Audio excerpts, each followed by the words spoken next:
Hello everyone, I am the storyteller and I am here to help you today. I know you use this video to fall asleep, so before that, like the video and subscribe to the channel. Also, where are you from and what time are you watching? Now get comfortable and relax. A sudden jolt of fear gripped me the moment I entered the silent hallway. The fluorescent lights overhead buzzed with dull electricity, flickering just enough to feel unnatural. I was the only one left in the building, or at least I desperately hoped so. The thick silence was not comforting in the slightest.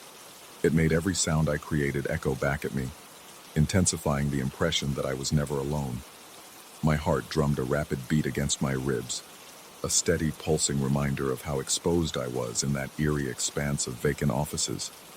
Even the air felt heavier than usual, like an unseen presence was pressing down on my shoulders, urging me to turn around, to double-check every corner.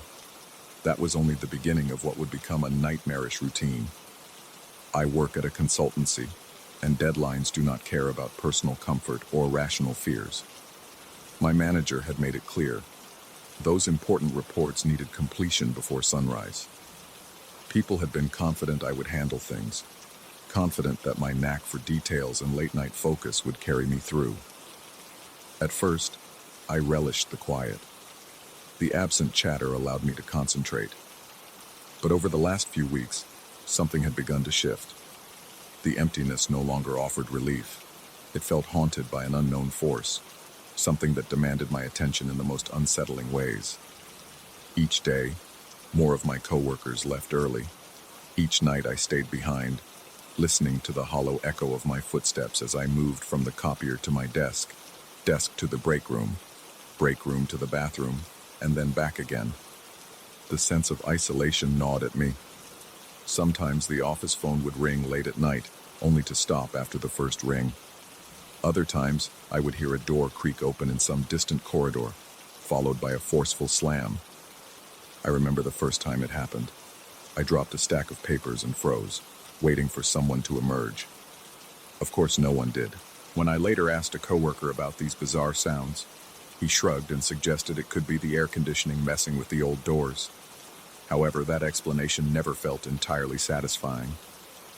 The building had been modernized a few years back, so the old door theory didn't hold much weight. Besides, there was an undeniable irregularity to the noises. They never happened at the same time, never seemed triggered by any obvious cause. In the beginning, my body's response to the phenomena was mild. An occasional shiver, a slight dryness in my mouth, a prickling on the back of my neck as if someone's gaze was fixed on me. I always tried to rationalize it, telling myself it was sleep deprivation or maybe an overactive imagination fueled by too many horror movies. But the more nights I spent alone, the more those small alarms evolved into something oppressive. I started noticing reflections in the glass partitions that separated one set of offices from another. I would be walking past them, bleary-eyed, carrying a fresh cup of coffee, and see something, a motion, a shadow, right behind me. My heart would seize in my chest, and I'd whirl around in panic, half expecting to see a coworker standing far too close. But the hallway was always empty, just stale air and quiet emptiness. Before long, these reflections became so frequent that I began avoiding the glass entirely. I found myself staring at the floor or the ceiling whenever I walked through those corridors, not wanting to glimpse anything that would suggest I wasn't alone. Over time, the sense of being watched grew stronger. It was no longer a mild paranoia. It had mutated into something that weighed on me like a physical burden. My palms were constantly slick with sweat, and my shirt clung to my back as though I'd run a marathon. The hush of the building now felt more like a stifling blanket than a canvas of peaceful silence. I was beginning to doubt my own senses. I would hear a whisper, so faint it might have been the hum of the vending machine, and I'd strain my ears to catch more. No matter how quiet I became, I couldn't confirm whether the whispers were real or just the building's mechanical murmurs. My fingertips started to shake whenever I thought about the possibility of encountering that unknown presence again. One particular night, after I'd consumed my third cup of burnt stale coffee, I made a trip to the bathroom at the far end of the corridor. The lights there worked on a motion sensor, so they snapped on abruptly, revealing a row of sinks and mirrors that seemed to stretch deeper than physically possible. I remember bending over to splash water on my face. When I glanced up at my reflection, I caught sight of something at the edges of the mirror, a blur, as though a figure had drifted just out of sight. My throat tightened with fear, making it nearly impossible to swallow. I told myself it was just a trick of the cheap fluorescent lighting, or maybe my tired eyes catching phantom shapes. But my gut told me otherwise. As I exited the bathroom and stepped into the corridor, my breath caught in my chest. At the far end stood a silhouette, dark and motionless against the dim light. It was human-like, tall and unnaturally still, its posture too rigid to be a casual bystander. My heart pounded so violently I could feel the throb in my temples. A sheen of cold sweat broke out across my forehead. For a moment, I did nothing but stare, trying to discern any recognizable feature. Then, as abruptly as it appeared, the figure slipped behind a column. I stood frozen, unsure if I should chase after it or retreat. My mind whirled with questions. Was it a security guard, a co-worker, or something entirely different? The shape's stillness, its uncanny presence, felt beyond normal explanation. Gathering what courage I had, I moved down the hallway, checking each office and peering into every open space. Nobody, not a single person responded to my hesitant calls. Desperate, I even turned on some lights that were usually left off to conserve energy, hoping to reveal a lurking intruder. But all I found were silent desks and towering file cabinets. That was when an uneasy realization sank in. I was not in control of what was happening around me. There was no logical explanation that fit every strange occurrence. The persistent door noises, the reflections, and now the black silhouette in the corridor. I could almost hear my own heart pounding like a timpani in the stillness. My teeth started to chatter, not from cold, but from a raw, primal terror. I remember wiping my hands on my pants repeatedly to get rid of that clammy sensation, but the sweat kept returning, stronger each time I tried to steady myself. By the time I reached my desk, the sense of dread had become suffocating. I tried to resume my work, thinking that focusing on the reports might distract me. The words on my computer screen blurred, and the hum of the fluorescent lights grew louder, as if they were chanting some horrific secret. My shoulders felt tight. Every muscle in my body was on high alert. For a moment I thought about just leaving, damn the deadline. But something anchored me in my seat, an irrational curiosity that coexisted with my paralyzing fear. A part of me needed to know what was happening on that floor after everyone else went home. Around 11 at night, the building took on a different character altogether. The temperature seemed to drop a few degrees, or at least it felt that way to me. My breath became shallow, my pulse hammered in my chest, and I couldn't escape the notion that eyes were on me. Every hair on my arms and the back of my neck stood up in rigid alarm. There was a charge in the air, like the moment before a lightning strike. I tried to ignore it, burying my face in spreadsheets and data, but the uneasy feeling only grew stronger. My senses felt heightened in the worst way. I could pick up the faintest scraping noise in the ventilation system, the mild creak of the water pipes, the gentle rustling of something that I couldn't locate. Eventually, the tension became too overwhelming. I grabbed my mug and made another trip for coffee, hoping the routine of it might break the spell. Yet as I walked, the corridor stretched out long and distorted, as though the floor had elongated when I wasn't looking. Each step produced a hollow thud against the polished tiles, and my ears magnified it into a thunderous drumbeat. The automatic lights flickered once again, casting dancing shadows on the walls. My breath grew shallower by the second. Then, almost too faint to be real, came the sound of light footfalls behind me. I turned abruptly, my heart jerking in my chest. No one was there. At least no one I could see. But the air behind me felt warmer, as if another body had just vacated the space. I fought an overwhelming urge to call out, but my voice died in my throat. Gathering the last shreds of my courage, I kept walking, determined not to let that invisible presence chase me away. It was a cruel game. I'd speed up my steps. The footfalls seemed to mimic me. If I paused for a moment, it would stop as well, leaving me paralyzed in the emptiness, drenched in cold sweat. When I finally got back to my desk, my hand trembled so badly that I spilled some coffee on the reports. Frustration mixed with terror as I blotted the stains, cursing myself for not having better control over my nerves. Yet how does one keep calm in the midst of something so palpably wrong? The clock read 11:47, the time I'd come to dread the most. Around this hour, the corridor outside my workspace always felt oppressive, the walls seeming to close in, as though the entire building recognized an unwelcome visitor in its midst. And perhaps that visitor was me. As the minutes ticked by, I noticed the glass panels near my cubicle reflecting a shape that seemed closer than before. My mouth went dry, and my vision narrowed in panic. It stood there, half materialized in the reflection, tall, with edges that blurred as though made of smoke. My hands went ice cold. I turned around swiftly, pulse roaring in my ears, to confront it face to face. There was nothing, but the reflection remained in the glass for a fraction of a second longer, like a photographic afterimage. Then it, too, vanished. I could feel my sanity slipping. I caught myself questioning if I was losing my mind. Perhaps it was a hallucination brought on by too many late nights, too much coffee, and the stress of looming deadlines. My mind reeled, conjuring rational explanations. Maybe I had developed some stress-induced condition causing me to see and hear things. But then a new sound erupted, a slow scrape as if a heavy object was being dragged along the corridor outside. That was too tangible, too visceral to be a figment of my imagination. Gathering my nerve, I stepped out of my cubicle and followed the source of the sound. Each step made my heart pound. The corridor lights flickered again, revealing fleeting, distorted shadows on the walls. I moved carefully toward the far corner near the emergency stairs. The scraping sound stopped abruptly, replaced by a single sharp click, like a lock sliding into place. Sweat beaded on my forehead, dripping into my eyes and stinging them. My breathing came in quick, ragged bursts, chest tight with dread. I rounded the corner and found nothing but the exit door, locked as usual. That's when it struck me.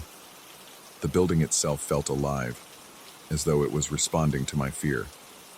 The walls and floors seemed to shudder with each involuntary tremor coursing through my body. A faint humming noise, maybe the air ducts, rose in pitch, adding an otherworldly chorus to the oppressive atmosphere. I backed away from the door, my gut twisting in knots. No matter where I turned, I couldn't shake the idea that the hallway was leading me in circles, guiding me into some hidden trap. At last, I decided I couldn't endure another minute in that nightmare. Reports or no reports, I had to leave. My manager might have considered it irresponsible, but I was convinced my sanity depended on it. Gathering my things in a frantic rush, I marched toward the elevator, ignoring every reflection and every flicker of motion in my peripheral vision. My hand shook as I pressed the elevator button. The mechanical whir felt impossibly loud, and it took far too long for the doors to open. Standing there, I realized how painfully loud my own breathing had become. Each breath was shaky, mouth painfully dry, the metallic taste of adrenaline on my tongue. When the elevator doors finally slid open, I slipped inside and jabbed the button for the lobby. For a moment, the panel lights flickered, causing my stomach to lurch. Then, mercifully, the elevator began its descent. I kept my eyes on the doors, refusing to glance at my reflection in the mirrored interior. I could sense a presence behind me, that same intangible weight pressing on my neck, but I forced myself not to turn around. My heart felt like it would hammer its way through my chest at any second. The elevator ride, though only a few floors, stretched on as if time had distorted. When I reached the lobby, I bolted out of the elevator, half expecting to see another silhouette waiting there. The wide marble floor was deserted, a single security guard absent from his usual post. A wave of disconcerting relief washed over me. I rushed through the revolving doors, stepping out into the cold night. The streetlight seemed safer, warmer, more real than anything I had experienced in the last few hours. I stood on the sidewalk, my breath still shallow, heart beating erratically. In that moment, I realized I might never fully understand what I had encountered, whether it was a manifestation of stress or something darker, beyond my comprehension. Yet I couldn't ignore the impact it had on me. My skin still tingled, my limbs were still shaky, and the memory of that silhouette burned into my thoughts. From that night on, I vowed never to stay in the building past midnight again.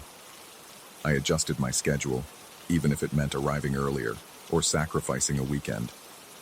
But the sense of being watched didn't completely vanish. There were times I caught myself checking over my shoulder in broad daylight, half convinced that the silhouette might have followed me home.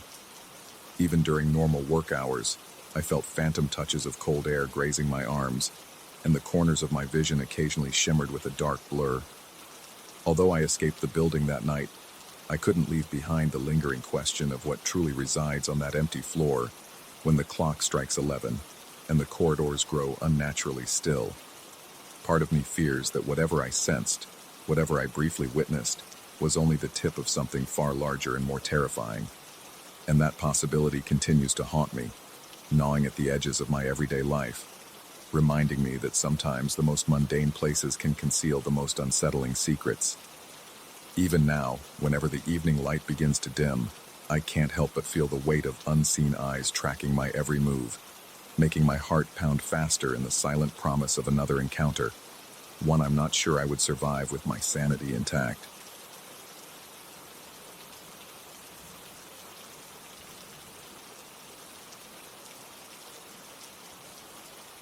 From the very first moment I stepped into that old apartment complex, I felt a subtle yet unsettling pressure in the air, like walking into a place that had been sealed shut for too long. The overhead lights flickered in the narrow hallway, illuminating cracked walls whose peeling paint seemed to reveal some hidden truth better left unseen. I told myself I could handle it. The location was ideal, right in the city center, and I'd spent most of my adult life in bustling buildings. But there was a heaviness here that seemed to settle on my shoulders, growing denser with each passing day. Even before I learned about the nocturnal footsteps, I sensed that something in this structure defied explanation. Living here at first was a test of my tolerance for the building's quirks. The pipes rattled whenever a neighbor took a shower. The elevator groaned as though lamenting every floor it passed. There were also these intermittent creaks in the walls, a disquieting symphony of old wood and metal expanding and contracting. All normal, I told myself. Just another aging property in the city's heart. But then came the footsteps. Every night, around 2 in the morning, I would hear slow, deliberate pacing directly above my bedroom. The thuds were heavy enough to make the ceiling quiver, as though someone was pacing in worn-out shoes across the hardwood floor. At first, I tried to ignore it. Old buildings can amplify the strangest noises, right?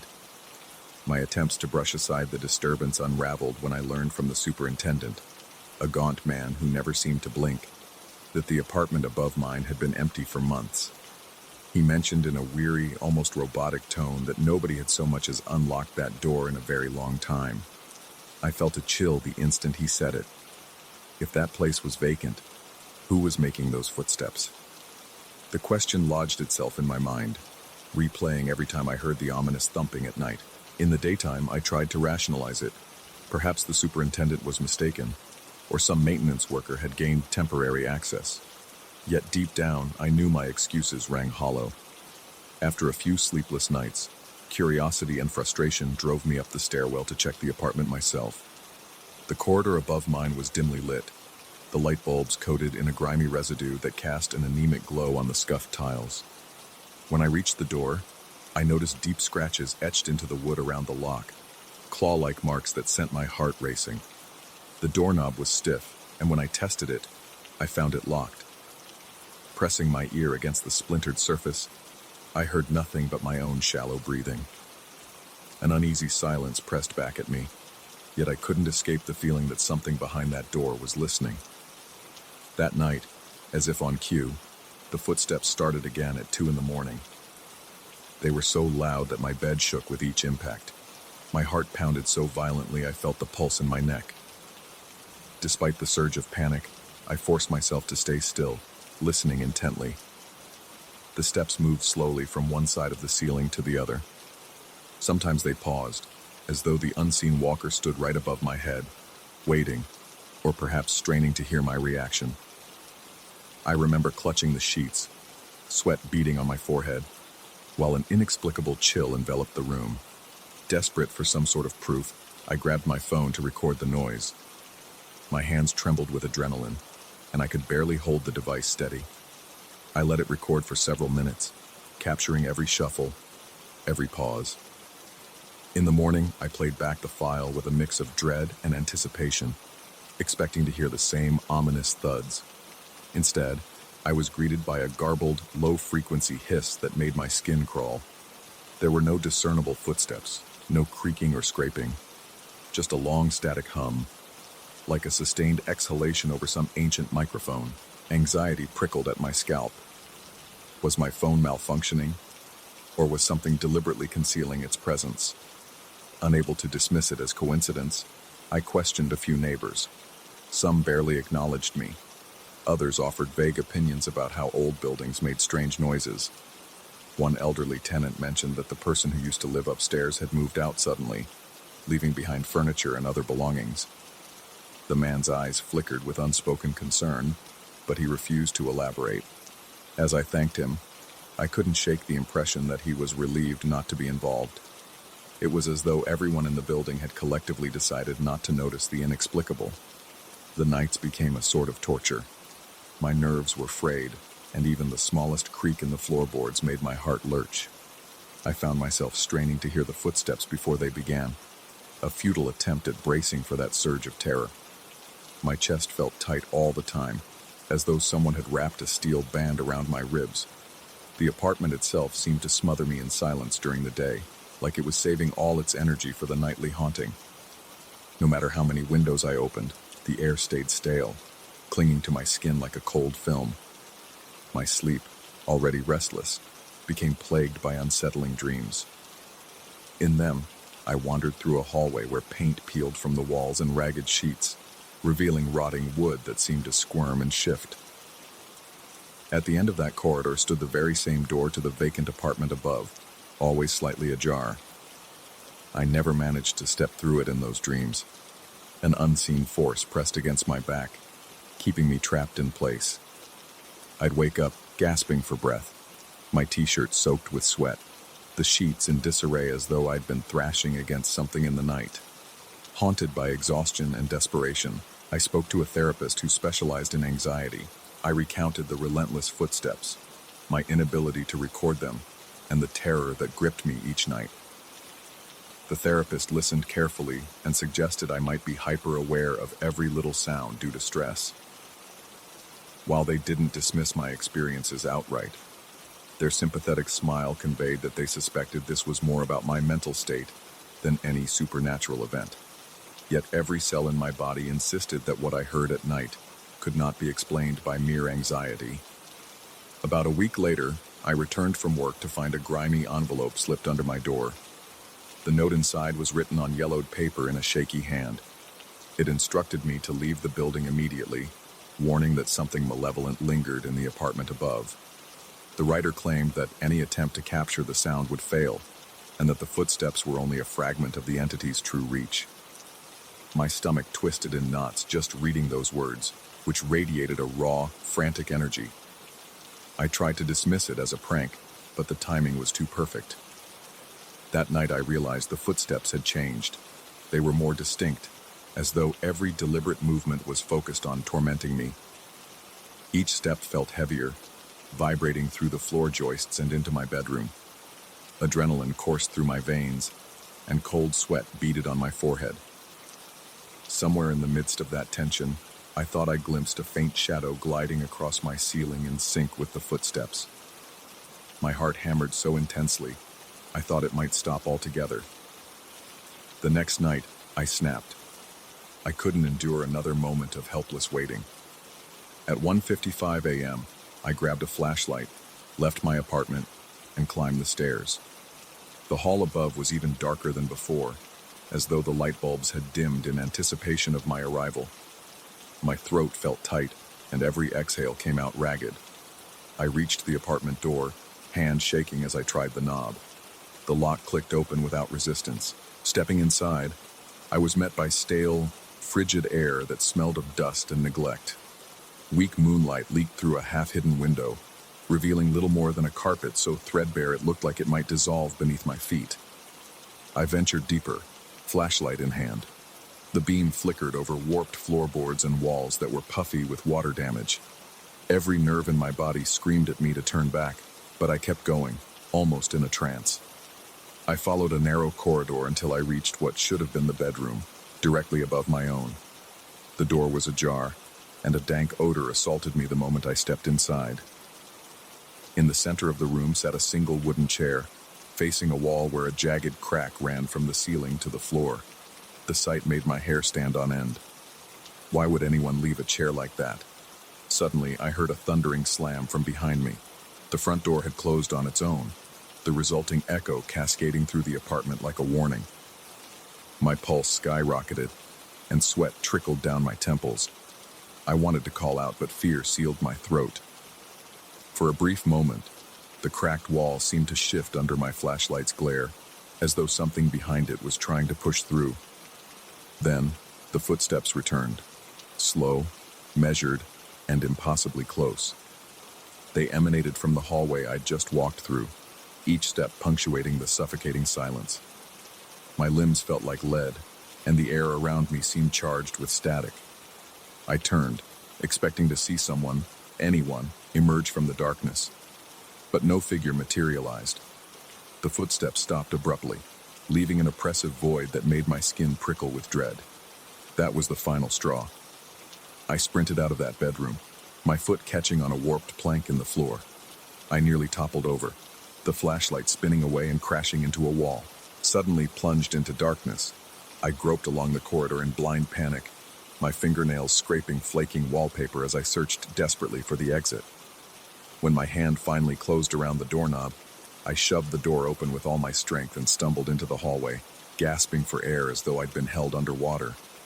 I didn't bother to be quiet going back down the stairs. My only goal was to get as far as possible from whatever lurked in that apartment. Once I was behind the relative safety of my own door, I didn't sleep.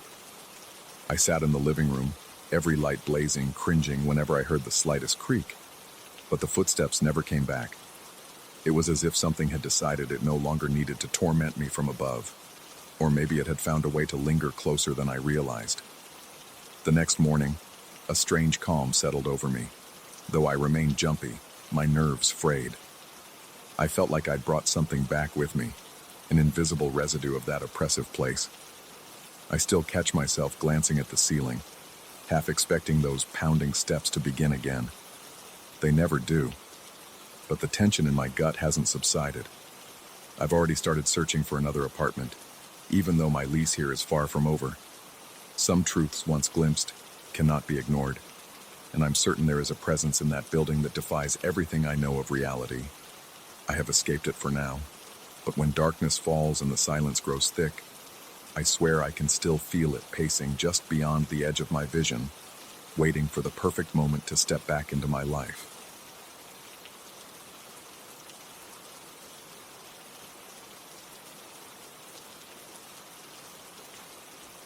I noticed the first bulb flicker late one night, its glow waning as though it were gasping for power.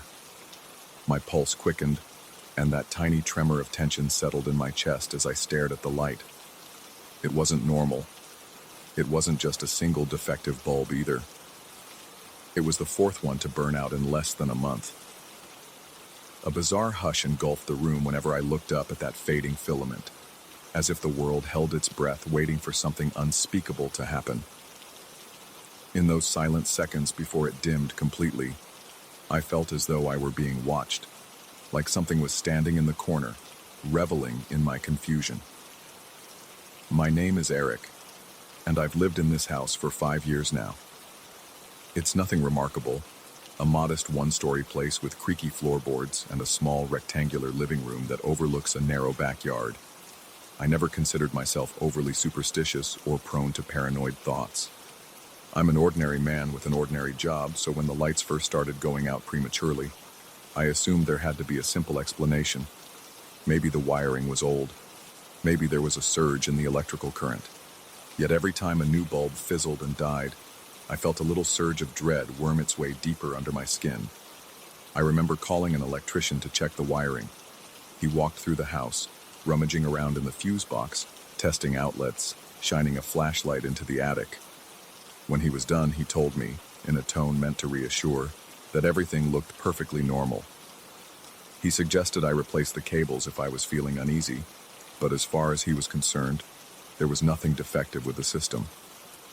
The next day, I decided to overhaul the entire electrical network just to put my mind at ease. I had brand new wiring, brand new fixtures, top-of-the-line surge protectors. Yet the bulbs in the living room kept dying every few days, always at night, always in that same eerie manner that left me with goosebumps on my arms. It was a gradual escalation. At first, it happened once a week. Then, it became 2 or 3 times a week. By the end of the month, I found myself dreading the late evening. As soon as the sun dipped below the horizon, I felt this invisible weight pressing against my chest. My eyes would drift unwillingly toward the living room, anticipating the moment when I would hear that familiar sizzling pop. Every time it happened, I would lurch from my seat, heart pounding, and stare at the charred remains of yet another bulb. I tried everything to maintain a sense of normalcy, buying higher quality bulbs, testing the voltage, even rearranging the furniture, on the off chance that something about the layout was messing with the fixtures. But nothing changed. As the problem persisted, my nerves frayed. I developed a habit of checking the walls for frayed cables or moisture, brushing my fingertips along the paint as if I could feel an electrical current humming beneath the surface. I told myself it was just stress, that the new job responsibilities and limited sleep were messing with my head. Yet that persistent sense of being watched made it difficult to stay calm. It was as though an unseen presence lurked behind every door, waiting for the right moment to make its presence known. Late one night, I decided I'd stay in the living room until the bulb inevitably went out again. I turned off all the other lights in the house, made sure the windows were closed, and sat in the darkness, waiting. My plan was to keep perfectly still so I could notice any faint sounds, footsteps on the floor, the soft click of a switch, something, anything. The tension coiled in my stomach, and I noticed my breathing had gotten shallow. My eyes struggled to adjust to the near-complete blackness. The living room lamp was the only source of light, and it cast elongated shadows across the walls and floor. I don't recall how long I stayed there, but at some point, a dull sense of dread settled into my mind. My heartbeat thundered in my ears. The floor seemed unnaturally quiet, as though the house itself was afraid to breathe. Then, without warning, the light blinked out. I heard a faint crackle, felt the hairs on my arms stand on end, and realized the room was swallowed by pure darkness. My jaw clenched involuntarily. I listened, waiting for that scuff of a footstep or the squeak of a door hinge. But there was nothing. The air felt thick, pressing in on me from every direction. My eyes drifted toward the TV, now just a cold black screen reflecting the faintest outline of my silhouette. Time seemed to warp in that moment.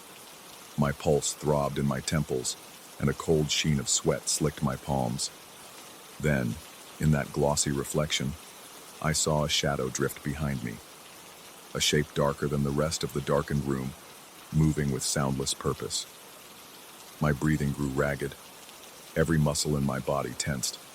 I wanted to spin around, but I was petrified by some primal fear. My mind raced, searching for logical explanations. A trick of the light, a reflection from outside, some illusion formed by my own jumpy imagination. But none of those excuses made sense. With a rush of adrenaline, I finally turned my head to look over my shoulder, half expecting to see some figure looming there. But the second I turned, the overhead light was back on. The brightness stung my eyes, and I nearly stumbled in confusion. The bulb was glowing as if it had never gone out. No sizzling pop, no hiss of electricity. Just a stable, almost mocking brightness, illuminating the room completely. My heartbeat hammered so violently, it felt like it might burst through my chest. My legs trembled, and an uncomfortable warmth spread through my face. There was no one there. No hint of movement. No sign that anything out of the ordinary had happened. Yet my body screamed otherwise, certain that I had just seen something undeniably real. That moment marked the beginning of something far worse than burned-out bulbs. Now, it wasn't just about the electricity failing. It was about my grip on reality beginning to falter. I started to question everything I heard or saw at night. Every creak in the hallway, every wisp of motion in my peripheral vision, none of it could be confidently dismissed anymore. I found myself walking through the house with slow, careful steps, scanning the corners and checking the reflections in mirrors or turned-off screens, as if half expecting to see that shadow again. My sleep suffered. I would lie in bed, heart pounding in the stillness, certain I sensed something lurking in the living room.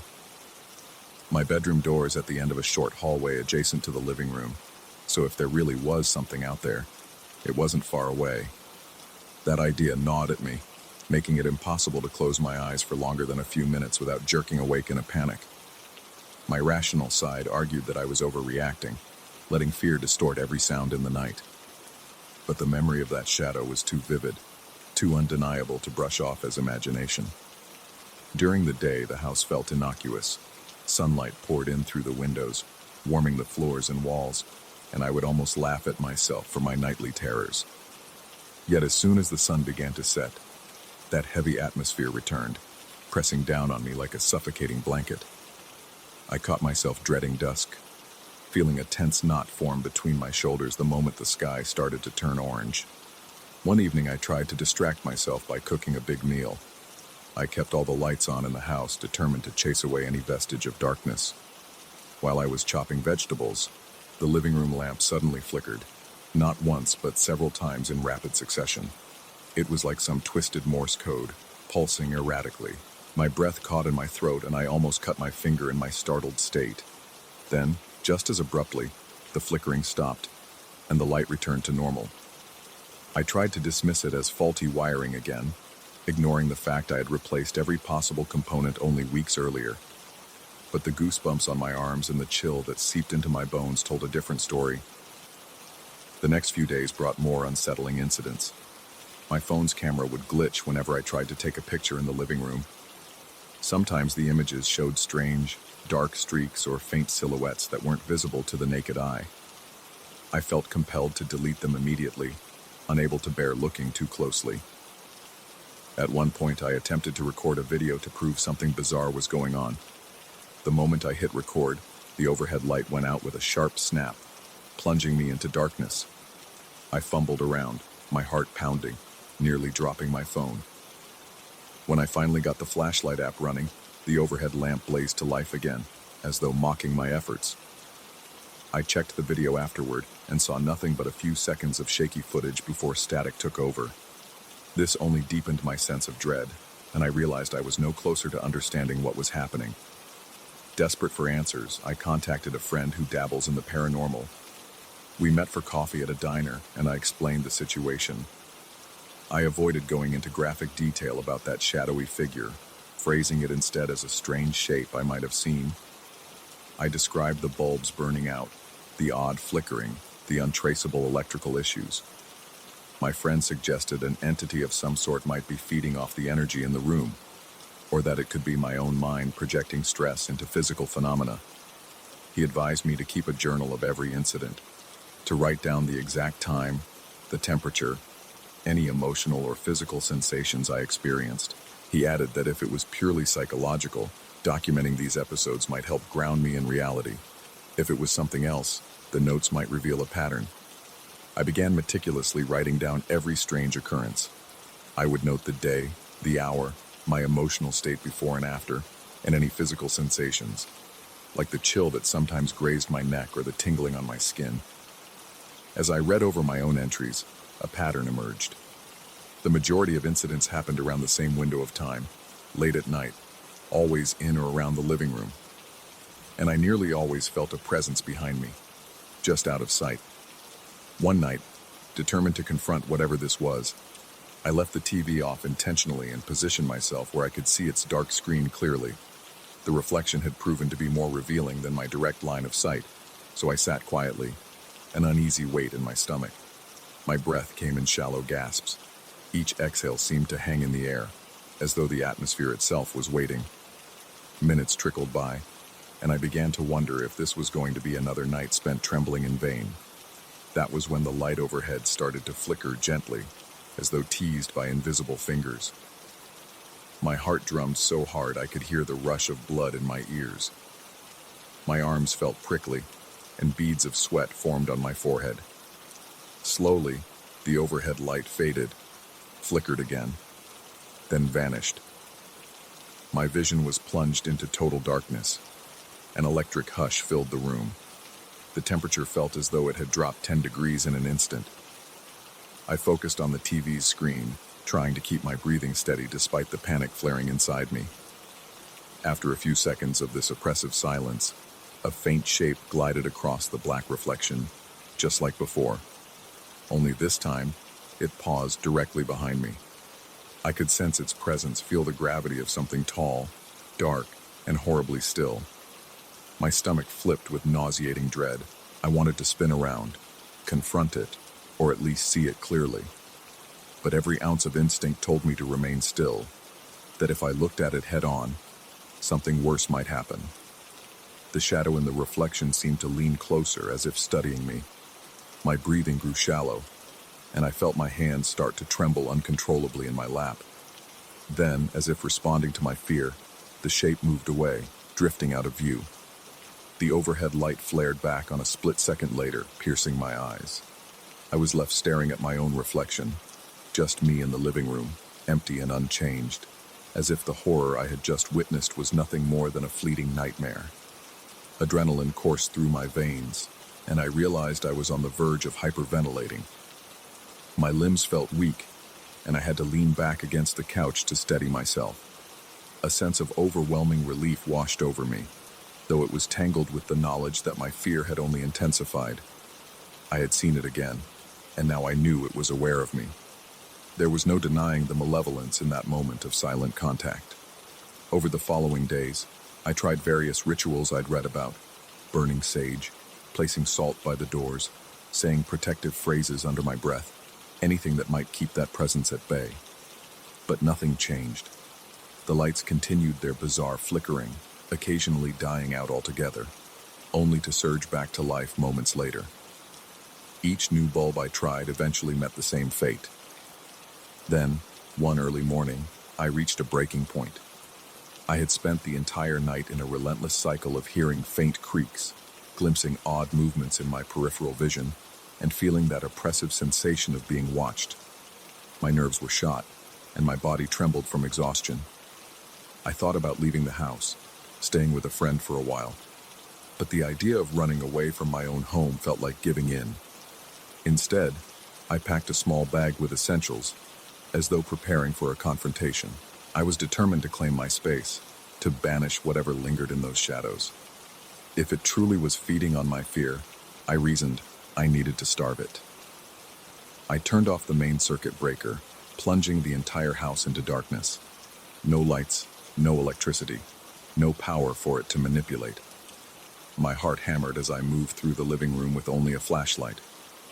The air felt oppressive, thick with expectation. Despite the absence of any real light source, I swore I saw a flicker in the corner of my vision, like a stifled spark. I steeled myself and marched around, shining the beam of my flashlight across every corner, every wall, every piece of furniture.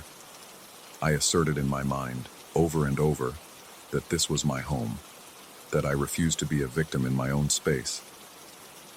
For a few minutes, everything was quiet. Then the beam of my flashlight flickered, just once, and went out. My pulse spiked. The darkness pressed in. I tried hitting the flashlight against my palm, fiddling with the switch, but it wouldn't turn back on. In the silent void, I became acutely aware of every hair rising on my body. A chill crawled up my spine. My throat felt bone dry. Suddenly, I noticed an impossible glow in the living room, a faint pulsating light from the overhead bulb. The circuit breaker was off, yet the fixture seemed to come alive with a dull, ghostly luminescence.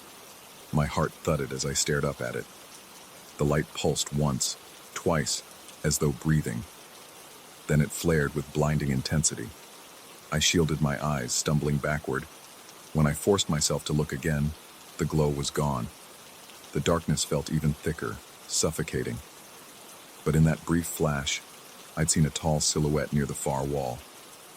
I braced myself, reaching out to that wall as I inched closer, refusing to succumb to pure terror. My hands shook uncontrollably, and I could taste the salt of sweat on my lips. I fought the urge to scream. I couldn't see it anymore, but I felt it, looming in the thick blackness. With what little courage I had left, I whispered in my mind. This was the final standoff. I demanded that it leave, that it stop haunting me, that it release its hold on my home.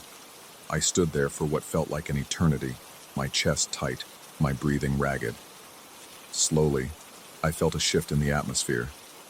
That sense of constant oppression lifted, just barely. The darkness no longer felt quite so smothering.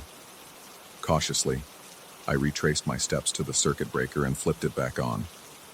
I returned to the living room, half expecting to see the overhead light flicker madly or burn out again. Instead, it remained steady. The rest of the night passed without a single strange occurrence. Even now, I'm not entirely sure what happened in that final confrontation, or if it's truly over. The next day and the days that followed brought no new electrical issues, no unnatural flickers, no shadowy figures in the reflection. Yet I remain on edge. I catch myself glancing at the TV screen, wary of what I might see behind me. My heart still pounds whenever I turn on the living room lamp at night, waiting for that dreadful pop or that creeping feeling of being watched. The space, although quieter, doesn't feel fully at ease. I wish I had a neat explanation, a scientific phenomenon, a miswiring, or even a lucid dream. But I can't deny the chilling truth of what I saw, of the shadow that seemed sentient, that seemed to respond to my fear. Some nights I find myself lying awake, convinced I sense a faint presence just outside my bedroom door.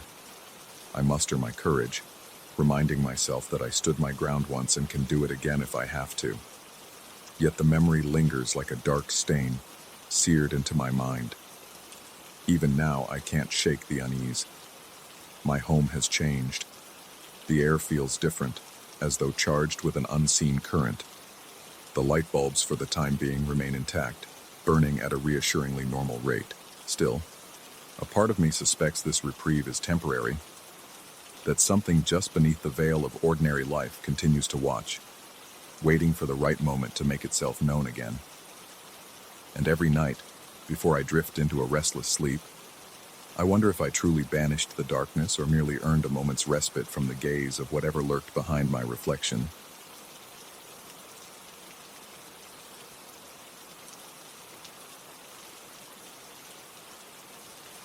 I remember the silence hitting me the instant I set foot in that wooden house. It was not the peaceful, comforting stillness I had expected from a rural retreat. It was heavy, as if the air itself carried secrets in its thickness. My chest tightened the moment the door creaked open, and the odor of old timber mingled with damp earth struck me as strangely suffocating. I wanted rest, badly. Yet from that very first moment, something about the place felt unwilling to let me simply settle in and unwind. I had been traveling for months, searching for a quiet spot where I could catch my breath. The isolation appealed to me. No neighbors for miles, only the faint outline of farmland in every direction, with tall grasses swaying in the wind under an endless sky. The online listing described the cabin as cozy, quaint, and full of rustic charm, which might have been accurate if you glossed over the warped floorboards and peeling paint.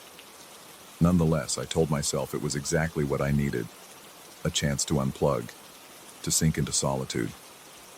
I should have known that complete isolation can sometimes breed its own dark company. During the first week, I began noticing small things, details I initially wrote off as quirks of an old house. The front step groaned a bit louder when I walked over it in the evenings. The wooden walls emitted soft pops and clicks at odd hours, even when the temperature was mild. I chalked it up to the structure settling with the daily change in humidity. But there was one moment, late on my third or fourth night, when I was sure I heard something brushing across the outside wall. It sounded like a branch scraping the wood, except there were no trees that close to the building. My pulse instantly quickened, but I forced myself to stay calm. I tried to explain it away as the wind shifting loose boards or the distant call of nocturnal wildlife. Yet a tingling in my scalp insisted something else was out there, something observing me with predatory patience. By the fifth day, I had grown strangely uncomfortable whenever I lit the fireplace. The nights had gotten chillier, and the best way to keep the small cabin warm was to stoke the flames in the wide stone hearth.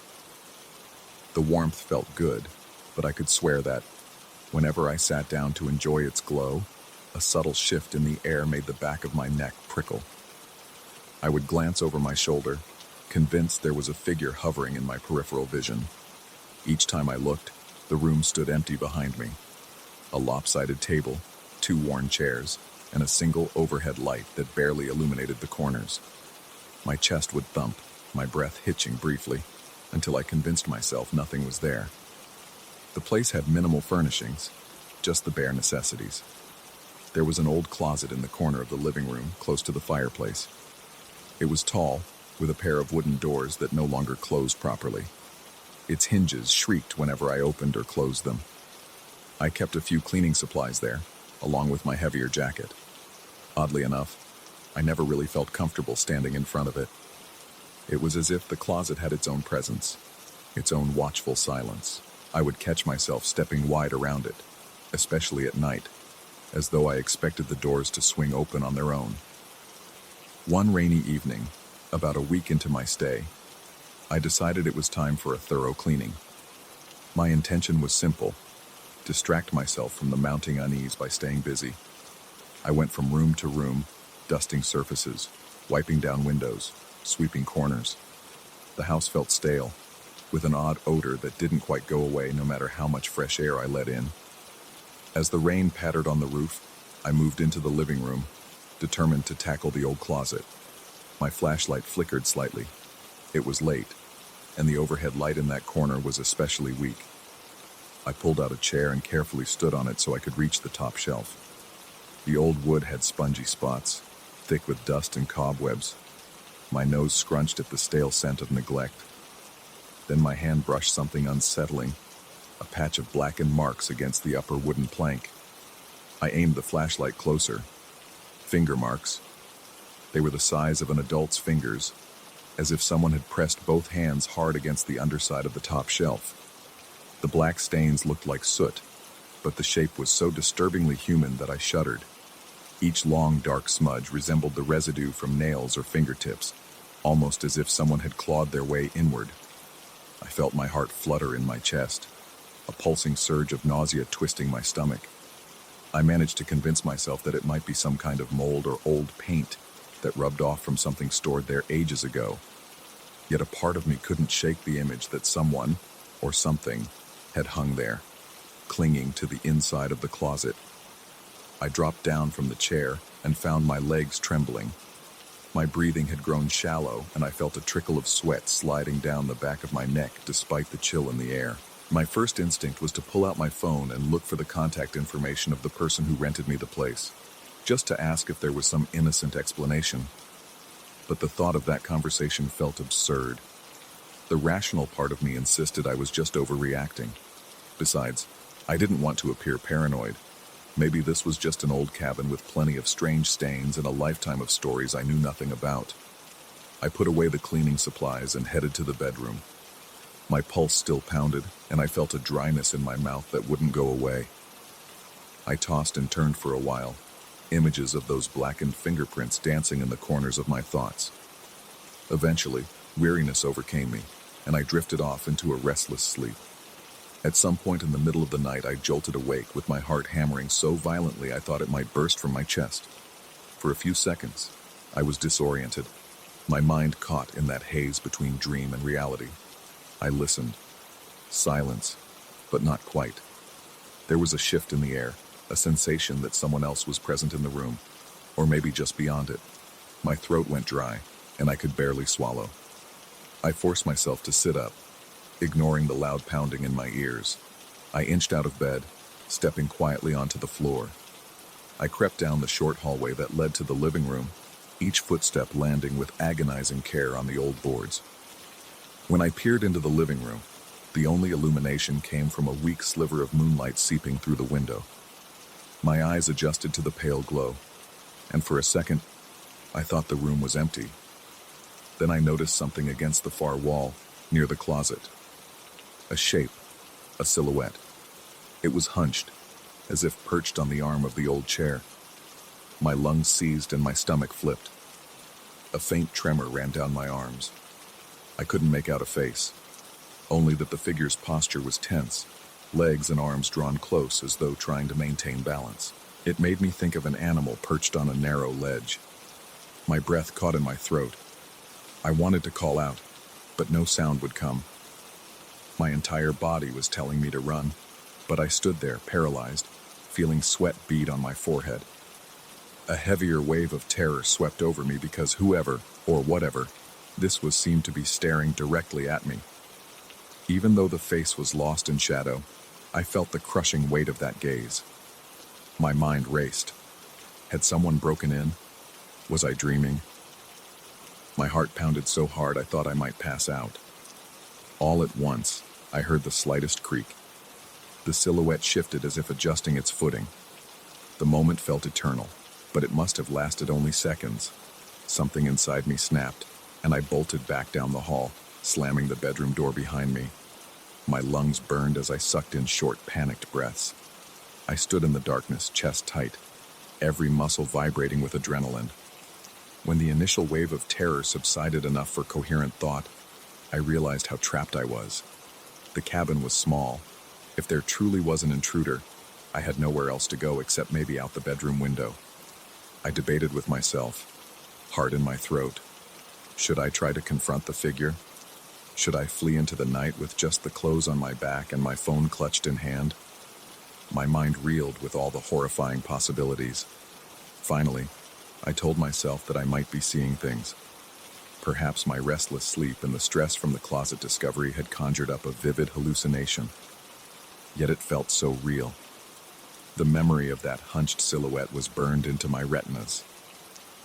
After an hour or more of trembling indecision, I finally mustered the courage to crack open the bedroom door. The hallway was dim, quiet except for my own ragged breathing. I crept forward, flicked the light switch in the living room and braced myself. The overhead bulb buzzed to life, exposing nothing but empty chairs and dusty floors. No sign of anyone. The old closet stood there, silent, with its doors slightly ajar. My pounding heart slowed just a fraction, enough for me to question my own senses. Maybe I had truly imagined it, but for the rest of the night, I couldn't bring myself to lie down in bed. Every small noise magnified in my brain. A soft rattle of the window, the tapping of a loose shutter, the gentle moan of the old beams. Each time I felt certain something was moving in the dark. By dawn, my eyes burned with fatigue, and every muscle in my body ached from tension. I thought of packing my things and leaving the rental early. I even started stuffing clothes into my duffel bag. But then I paused. I told myself that it was just a trick of the mind. I was already worn out from months of traveling. I decided to give it another day, perhaps just keep the fireplace unlit, do my best to relax, and see if my nerves would settle. That day I stayed outside as much as I could. I wandered the perimeter of the property, walked through nearby fields, and tried to clear my head. The land was eerily quiet, as if nature itself was holding its breath. I could hear only the rustle of tall grass. No cows, no other houses, not even the rumble of distant cars. For a moment, I enjoyed the emptiness. At least it was free from the suffocating tension I felt inside the cabin. When night fell, though, returning to that small house felt like stepping into a predator's den. I left the lights on in every room, as if that might keep the shadows at bay. My stomach churned with anxiety, and I kept looking over my shoulder, convinced I would see that silhouette hunched by the closet again. Hours crawled by. No abnormal noises, no flicker of movement in the corners of my vision. By midnight, I was on the verge of collapsing from exhaustion, so I forced myself to lie down. My pulse still raced, and my mouth was parched, but fatigue was stronger than fear. Eventually, I drifted into a light, fitful sleep. I woke around 2 in the morning, heart hammering as if someone had startled me awake. The silence felt too thick. The hairs on my arms prickled with an unshakable dread. A whisper of movement caught my ear, like a scrape along the floorboards, barely audible but unmistakable. My lips parted in a silent gasp as I listened. Then I heard it again. It sounded as if something or someone was dragging a limb across the wood. My body turned cold, and beads of sweat dampened my forehead. Unable to remain idle, I gathered my courage and tiptoed toward the noise. My mind screamed for me to run, but an almost morbid curiosity propelled me. My breathing became rapid, and my throat felt constricted. The hallway felt longer than ever, each step echoing in my ears. As I reached the living room, the overhead light was flickering, a bad bulb, perhaps. The sudden dimness and bright flashes disoriented me. For an instant, I thought I glimpsed a shadow near the closet door, but it was gone as soon as the light steadied. I tried to calm myself. I reminded myself that old houses make plenty of strange noises. But then I noticed the closet doors. They were open much wider than before. My heart lurched. I could see the dark interior, empty except for the cleaning supplies and my jacket. Yet I couldn't dismiss the idea that something had recently been there, or might still be in some hidden compartment I hadn't discovered. My body was screaming at me to get out. I grabbed my coat and keys, throwing them on the table in a frantic rush. I paced around, scanning every corner of the living room, unwilling to believe I was alone. My temples throbbed with each heartbeat. No matter how many times I blinked or how carefully I peered around, I saw no sign of an intruder. But that oppressive presence felt stronger than ever, suffocating the air. In a moment of desperation, I slammed the closet door shut, jamming a chair under the handles. My logic told me that if something was in there, it could probably force its way out. But in my panic, it felt like the only defensive action I could take. I felt a slight relief, but it was short-lived. Within seconds, the overhead light dimmed, almost fading out, leaving me in half-darkness. My lungs tightened, and I stumbled back from the closet, heart in my throat.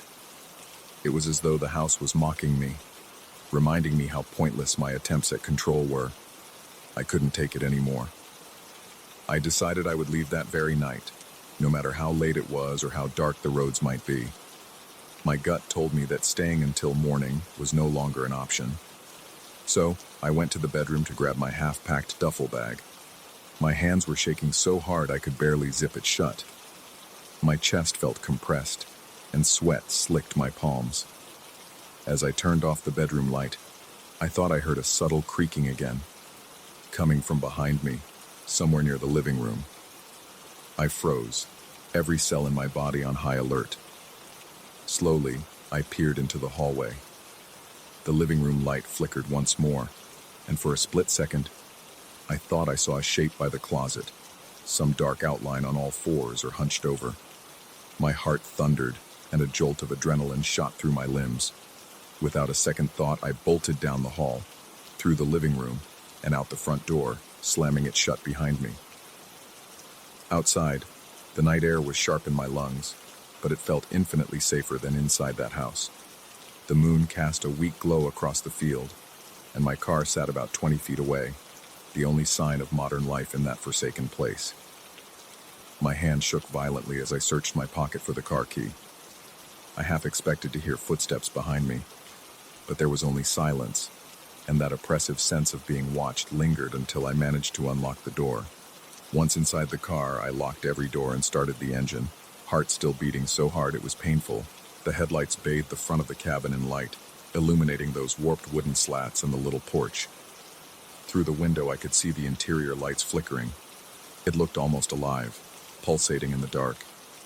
A primal terror hit me then, urging me to drive away as fast as possible. And that's exactly what I did. Gravel crunched under the tires as I sped off into the night, refusing to look back. Even now, I can't fully explain what happened there. Rationally, I question if my exhaustion and heightened anxiety caused me to hallucinate or misinterpret perfectly ordinary events. Yet the recollection of that hunched silhouette, the blackened finger marks in the closet, and the overwhelming feeling of not being alone remain etched in my mind. There are moments when I try to convince myself it was some bizarre trick of the light. But late at night, when the house is quiet and my thoughts wander, I still feel that same prickle at the nape of my neck, as if something is watching.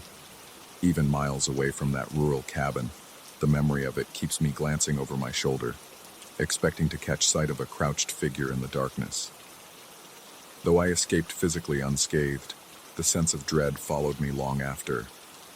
I can't light a fireplace now without feeling that phantom pressure behind me, making my spine crawl. I wonder if whatever lurked in that house was truly confined to its walls, or if it managed to latch onto my thoughts, determined to haunt me from within. And sometimes, in the quiet hours before dawn, I ask myself what might have happened had I stayed. Would I have discovered a logical explanation, or would I have faced something unspeakable? I'll never know the answer, but I do know that I will never go back. The mere idea of setting foot in that place again makes my pulse race and my breath turn shallow. That cabin, those blackened finger marks, will remain a dark specter of my memory, always waiting just beyond the edge of reason.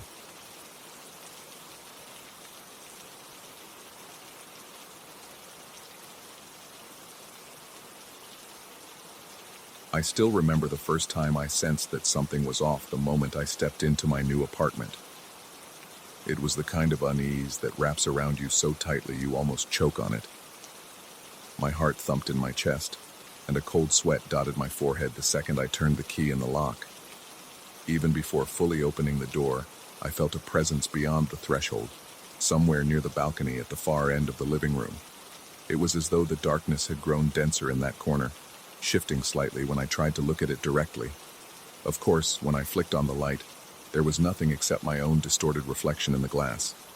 That was the first night. I hoped it would be the last. I am a relatively practical man, or at least I used to be. When I accepted a new job in the city, I thought moving into a smaller apartment would be a temporary sacrifice. The building itself was old, but recently refurbished, with gray corridors that echoed every footstep, and an elevator whose stuttering lights made the ride feel like a slow descent into another realm. The place seemed quiet enough. No loud neighbors stomping overhead, no music reverberating through the walls late at night. I even found the minimal furniture left by the previous tenant convenient. A worn-out couch in the center of the living room, a coffee table with chipped corners, and some dusty shelves gave the space a vaguely lived-in look. I never questioned why the former occupant left so quickly. I figured people move in and out of these city towers at the drop of a hat. Life goes on. The first couple of weeks were uneventful, though my schedule was demanding.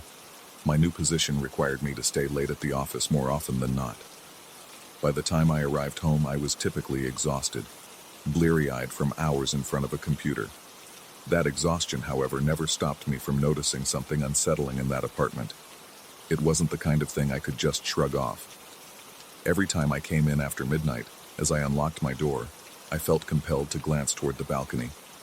I tried telling myself it was just my reflection, or a trick of the city lights filtering through the glass. But it never truly looked like me. It was taller, broader at the shoulders, a dark outline against the faint glow from the street lamps below. Whenever I blinked and looked again, there was nothing. For a while, I avoided telling anyone. I was sure I was overworked, that my tired eyes were conjuring shapes out of shadows, but the feeling didn't go away. If anything, it grew stronger. Walking down the hallway toward my unit, I'd catch glimpses of black edges shifting behind the curtains, as if something, or someone, was waiting. My pulse would quicken, my breath would stick in my throat, and I'd have to force myself to rationalize. Yet deep down, a primal alarm was ringing that I couldn't silence. A coworker asked one morning why I seemed so jumpy, noticing I had dark rings under my eyes. I merely explained that my new place was taking some getting used to. Then I switched the subject, not wanting to delve into details of silhouettes and creeping dread. I could almost sense how ridiculous it would sound, a grown man afraid of shadows in his own living room. So I shrugged it off in conversation, but couldn't shrug it off in my head. One night, the stutter of the elevator bulbs felt more ominous than usual. The lights flickered in rapid succession, and I felt a tightening in my chest. It was as though something was waiting for me upstairs, perched on the balcony, expecting me to come home. By the time the doors clanged open on the 8th floor, a wave of dizziness washed over me, and my legs felt heavy. I stepped out into the corridor, noticed how the old wallpaper seemed to ripple under the fluorescent lights, and realized my hands were trembling. My key slid into the lock with a faint click, and I paused, certain I would see that silhouette again. Sure enough, from the corner of my eye, I caught a dark shape leaning against the glass door of the balcony. My muscles tensed, a cold sweat slicked the back of my neck.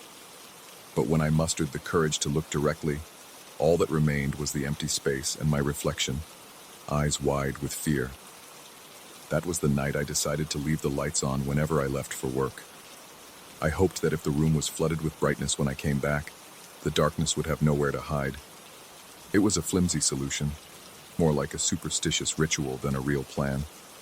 Yet for a time, it seemed to help. I'd come home late, open the door, and see my little living room illuminated in pale yellow light. The blinds of the balcony door would be drawn, but I could still see the glow of the lamps reflecting off the glass. No silhouette, no looming presence. My heartbeat would slow, and I'd let out a sigh of relief. However, relief never lasts in situations like this. The turning point came one particularly stormy evening. Rain pelted the windows, and distant thunder shook the air. I'd neglected to leave the lights on that morning, rushing out to a meeting with no time to think about my usual precaution. As a result, the apartment was dark when I returned. The moment I opened the door, lightning illuminated the living room in a harsh white flash, and I swear I saw something standing near the curtain, not just a vague silhouette this time. It was an unmistakable outline of shoulders and a head, unmoving in the corner by the balcony. My heart jumped, and for an instant, I thought I heard a faint rasping sound like breathing. My own breath caught, and I fumbled for the light switch. Another flash of lightning burst through the windows, the thunder roaring just a split second after, making the building's walls vibrate. When the light finally came on, there was nothing there. I stood in the center of the living room, trying to calm my racing pulse, feeling the thunder reverberate through my bones. My mouth was dry, and I could taste adrenaline on my tongue. The sensation was almost electric, like a current running through my veins. No matter how hard I tried, I couldn't shake the impression that something had genuinely been there, pressed up against the glass, waiting. After that stormy night, things escalated. It wasn't just about flicking a light switch anymore. I started noticing that even with the lights on, certain corners of the room seemed unnaturally dim, as though the shadows had grown heavier. My reflection in the balcony glass looked distorted, twisted by an unseen force. Sometimes I'd see a ripple, like a vibration in the reflection, though no wind was blowing and the glass was perfectly still. Strange sounds began to punctuate my evenings as well, soft creaks, subtle knocks, and a low hum that would sometimes disrupt my sleep. It was not the typical groan of an old building settling. It felt calculated, intentional. Whenever I tried to pinpoint the source, it would stop. But the hairs on my arms would remain standing, and a chill would run up my spine. I attempted to rationalize everything, telling myself that old apartment buildings have quirks, and that stress can warp perception. But reason started failing me. On more than one occasion, I woke in the middle of the night to a dull scraping sound coming from the balcony door. In those moments, my heart would pound so hard it felt like it might burst out of my chest. I would lie there, paralyzed in bed, barely daring to breathe, terrified that if I moved, I would see the shape again, inside my apartment this time, no longer content to remain by the glass. My co-workers began to comment more frequently on my fatigue. They asked if everything was all right at home, and I'd force a laugh, explaining that I was just adjusting to the new city. Nobody pushed too hard, but I could tell they suspected something deeper was wrong. I felt eyes on me in the office, and sometimes I wondered if the entity, whatever it was, followed me beyond my apartment. That feeling of being watched trailed me down the street, into grocery stores, onto public transit. It was as though a black hole of dread had opened up inside me, and no matter where I went, it threatened to consume me. One particularly bad evening, as I stepped off the elevator, I heard what sounded like a rasping whisper behind me in the corridor. It was too soft to make out distinct words, but it made my skin crawl. I spun around, my breath caught in my throat, only to see the hallway empty. The lights overhead flickered, and it felt like the air had grown denser. My key slipped out of my sweaty hand, clattering onto the floor, echoing in the silence. By the time I managed to pick it up, my fingers were shaking violently. Every instinct screamed at me not to open my apartment door, but I had nowhere else to go, no one I wanted to confide in about this madness. The moment I twisted the key, the stale, heavy atmosphere of the apartment enveloped me. I forced myself to look directly at the balcony. For a fleeting second, I saw a flicker of black near the door, a fluid movement, as though something hastily withdrew behind the curtain. My heart thundered in my ears. Without taking off my coat, I rushed across the living room, yanked the curtain aside, and stared out at the rain-slicked balcony. Of course it was empty. City lights shimmered across the wet concrete floor, but there was no sign of anything else. And yet, I could feel a presence hovering just out of sight, like it was crouched behind me, watching. Sleep became nearly impossible. On those few occasions I did manage to drift off, I woke up gasping, drenched in sweat. Nightmares merged with reality, making it hard to distinguish where one ended and the other began. I started to wonder if my mind was unraveling. Every shadow on the wall seemed to take a humanoid form. Every reflection in the window seemed to have a life of its own. Eventually, I decided I had to do something drastic. Leaving the apartment wasn't an option. I had a lease, limited finances, and no immediate solutions for breaking my contract. So I considered trying a new tactic: confrontation. It sounded absurd, but I was at my wit's end. One evening, I deliberately came home late, hoping the exhaustion and the thick darkness would force whatever inhabited that space to manifest in full. My plan was hazy, but I told myself I would face it head-on, no matter how terrifying. Entering the living room that night felt like wading into a murky pool. My skin prickled with static electricity, and each breath tasted stale, as though the air had been sucked dry of oxygen. I stood in front of the balcony door, switched off the overhead light, and stared at my reflection in the glass. The city's glow offered the faintest illumination, painting my features in ghostly silhouettes. My heart hammered louder with every passing second. Sweat pooled at my temples, and my throat felt tight. Then I sensed movement behind me. My reflection wavered, and I saw a dark shape slide into view next to my own silhouette. It stood close, so close I might have felt breath on my neck if it had been breathing, but there was no warmth, just a cold wave that made my entire body tremble. My instincts screamed to whirl around, flick the light back on, do anything to break the horrifying spell. Yet I forced myself to remain still. My knees shook, and my jaw clenched so hard I thought my teeth might crack. Time slowed to a suffocating crawl. The shape in the reflection seemed to lean forward, as though peering into my face. My own reflection was contorted by fear, eyes wide, mouth slightly agape, sweat gleaming on my brow.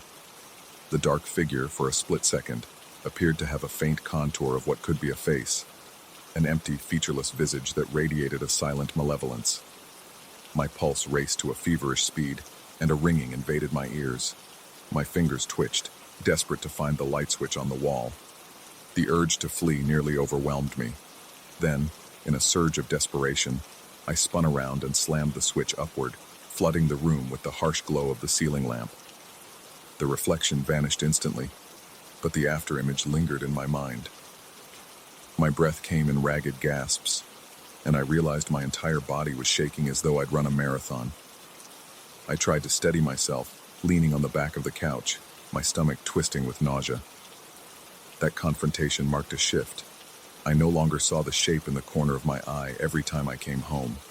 Instead, the feeling of being watched grew stronger, persistent, as though the presence had now acknowledged me in return. A sort of standoff took over my nights. I sensed it there, waiting, but it rarely showed itself. Still, the tension in the air became a living thing. an invisible occupant sharing the apartment with me. I knew I had to leave. Whether this presence was a product of my own psychological unraveling or something truly supernatural, it was more than I could endure. I began searching for a way out of my lease, considering subletting or any method to extricate myself from this oppressive environment. The more I planned to leave, however, the more intense the sensations became. It was as if the apartment itself resisted my departure. Each step forward met with a wave of disorienting dread.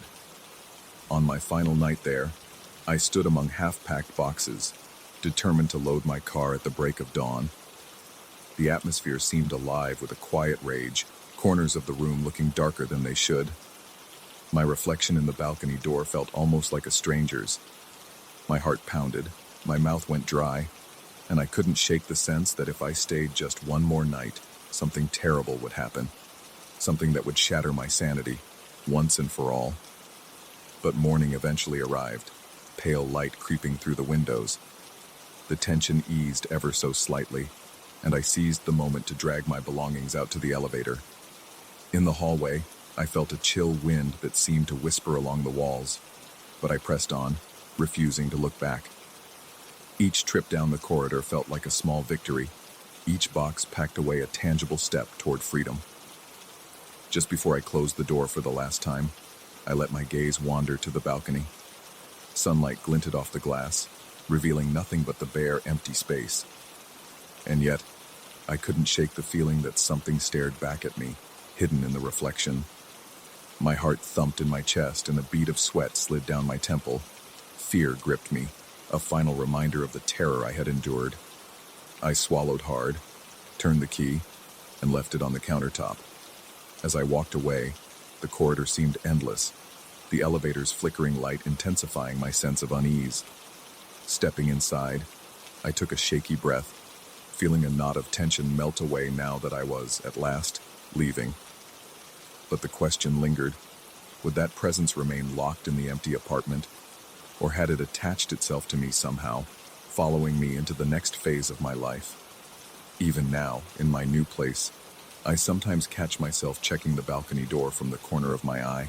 My pulse quickens, and I can't help wondering if, one evening when I'm exhausted from work, I'll see that dark silhouette leaning calmly against the glass, waiting for me. And if that day comes, will I have the courage to face it again? Or will I finally lose my grip on whatever remains of my peace of mind? I have no answers, only that persistent knot of dread whenever I recall my time in that 8th floor apartment. That sense of being watched, of glimpsing a shadowy form just beyond the edges of vision, never entirely goes away. It's the kind of fear that leaves a permanent scar on your psyche, a lingering question about what truly lies in the darkest corners of our world, or our own minds.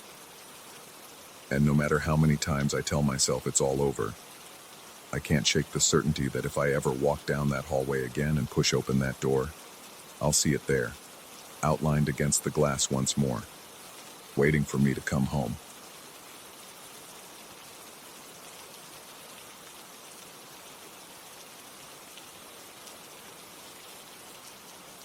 I still remember the cold, metallic taste of dread the first time I saw him. The elevator doors were sliding shut behind me, my body weighed down by exhaustion after a punishing day at work. My mind was in that half-haze between total fatigue and the raw adrenaline that keeps you from collapsing on the spot. Then I looked forward, eyes catching on the brushed steel reflection before me, and realized I wasn't alone. There was a man behind me, too tall, too still, too silent. No expression on his face, no movement at all. In the split second it took for me to blink, the doors sealed shut, and we began to ascend. My heart pounded so hard I feared it would burst through my chest. I didn't speak, because something about him, something about the heavy hush in that cramped space, insisted that I shouldn't. The moment I reached my floor, I turned, ready to confront whoever, or whatever, he was. Yet the elevator was empty. I was alone, and I could feel every hair on my body rise in sickening realization. That silent figure had vanished into thin air. I'd always dismissed stories of hauntings or apparitions as overblown fantasies, Life was complicated enough with late-night spreadsheets, barely making rent, and those small daily irritations that piled up by the dozen. I rarely concerned myself with matters of the supernatural. If you'd asked me whether I believed in ghosts a month ago, I would have shrugged and changed the subject. Now, I wonder if my answer would be the same. When I got home that night, my entire body felt wrong. My skin prickled with a sensation I couldn't shake, a feeling like being watched by invisible eyes. My apartment was dark, stale from the hours spent sealed up, and for a moment, the ordinary shadows in the corners seemed to contort into strange shapes. My rational mind reminded me that I was simply drained from a long shift. I forced myself to exhale slowly and flick on the living room lamp. The overhead lighting sputtered a second before settling into its usual yellowish glow. I kicked off my shoes, set my bag on the couch, and tried to ground myself by focusing on the mundane. Check the mail, sort the bills, think about what to eat for dinner. Yet the memory of that towering shape behind me refused to fade. It played behind my eyelids like a looped recording, each repetition growing more vivid, as if the details demanded to be scrutinized. The man's silhouette was slightly blurred in the brushed metal reflection, but I was sure of his height. He stood at least a foot taller than me, his shoulders broad, body rigid as a statue. His face was pale, lips pressed in a straight line, eyes so dark that I couldn't make out any whites. Worst of all was his utter stillness. No shifting of feet, no quiet rustle of clothing, no sign that he was even breathing. The idea that I had shared that tiny, enclosed space with him, alone, left a knot of nausea in my gut. Sleep was elusive that night. Every time I nearly drifted off, I would jerk awake with an intrusive thought. Where had he gone? My mind conjured rational explanations. Maybe he slipped out on another floor, or maybe I'd dozed off standing upright, so exhausted that my exhausted brain invented the entire scenario. But none of those explanations felt right, and neither did I. The next morning, on my way out for work, I paused at the bank of elevators. My hand hovered over the call button, a tension building in my chest. Part of me debated whether to take the stairs, but I lived on a high floor, and my body was still stiff from the previous day. Feeling foolish, I pressed the button and listened for the motor's groan as the elevator descended. I could hear the cables humming behind the walls. As the doors opened, I took a cautious step inside, eyes darting to every corner of the cabin. It was empty. The door slid shut, and I tried to regulate my breathing as I watched the numbers tick downward. No sign of him. Still, the sensation of being observed lingered. The moment I stepped out into the lobby, I released a breath I hadn't realized I'd been holding. I told myself that I was overreacting, that a single unsettling experience shouldn't unravel my peace of mind. If anything, I was just going through a stressful period. That was the stance I adopted when I arrived at work and recounted a toned-down version of what had happened to a coworker over lunch. I mentioned seeing someone behind me in the elevator who vanished and joked that maybe I needed a long weekend. My coworker shrugged and suggested that it might have been a trick of the reflection or a case of half-sleep hallucination. I nodded, feigning agreement, although the memory nagged at me more than I cared to admit. By the end of the workday, I was dreading my return home, specifically the elevator ride that awaited me. The building's lobby seemed dimmer than usual. The overhead lights buzzed, casting everything in a flickering fluorescent glow. I crossed to the security desk and, in a casual tone, asked whether the cameras had captured anyone entering the elevator with me the previous night. The guard, a graying man with tired eyes, glanced at me like he wanted to ask if I was okay. He eventually pulled up the footage for me to watch over his shoulder. The replay showed the elevator in question, the timestamp matching my ride up. On the screen, I saw myself step inside, face drawn and exhausted, pressing the button for my floor. Then the doors closed, and the elevator disappeared from view. There was no sign of another figure, no tall man, not even a fleeting shadow. I could practically hear my own heartbeat thrumming in my ears. The guard mumbled something about how the cameras couldn't lie. I thanked him and moved away, my mind scrambling for any plausible explanation. There had to be something I was missing, a glitch in the footage, a technical error, or maybe I had looked at the wrong camera feed. But deep down, I knew that neither he nor I had made a mistake. The footage was real, and I'd been alone. That evening, stepping into the elevator felt like entering a confessional booth for a sin I couldn't name. The air was stale and strangely cold, even though the building's heating system was usually oppressive this time of year. My legs felt unsteady, my palms moist with sweat as I pressed the button for my floor. My reflection stared back at me from the metal doors, and I caught myself squinting, searching for any ripple or movement that might indicate a presence behind me. With each jolt of the elevator as it ascended, my stomach flipped. My pulse thundered in my ears. When the doors finally slid open, I scrambled out into the hallway, practically tripping over my own feet. In the days that followed, small incidents chipped away at my sense of security. I would see fleeting glimpses in polished surfaces, a silhouette passing behind me in the reflection of a window, or a shimmer in a mirror that looked suspiciously like a tall figure. Sometimes I'd hear footsteps echoing in the hall when I returned late at night, but whenever I turned around, I was alone. Other times, my apartment door would make a soft creaking sound, as though someone was pressing against it from the other side. Checking the peephole revealed nothing, yet the sound persisted for a moment before drifting into silence.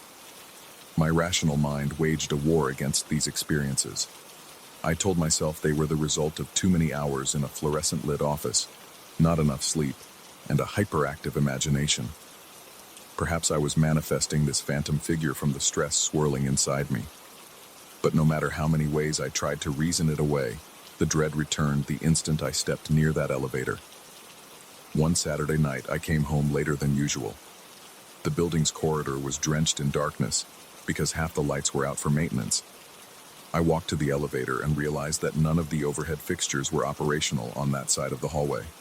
The elevator doors gleamed faintly under the minimal lighting that bled in from a distant emergency lamp. I pressed the button, hearing the cable's mechanical groan as the car approached. The doors opened onto a dimly lit interior. A single bulb flickered in the ceiling panel, making the interior look like a scene out of a nightmare. I hesitated at the threshold, but after a moment, I forced myself forward, one shaky step at a time. My finger found the button for my floor in the gloom. The elevator lurched into motion. I tried not to look at the metal doors, but some masochistic urge compelled me to lift my gaze. The reflection was warped in the half-light, throwing strange shapes across the mirrored surface. Then I noticed a smudge in the corner of the reflection, something too tall and too solid to be a mere stain. My breath caught in my throat, and I fought the urge to spin around, reminding myself of how that silent presence had vanished the last time I tried.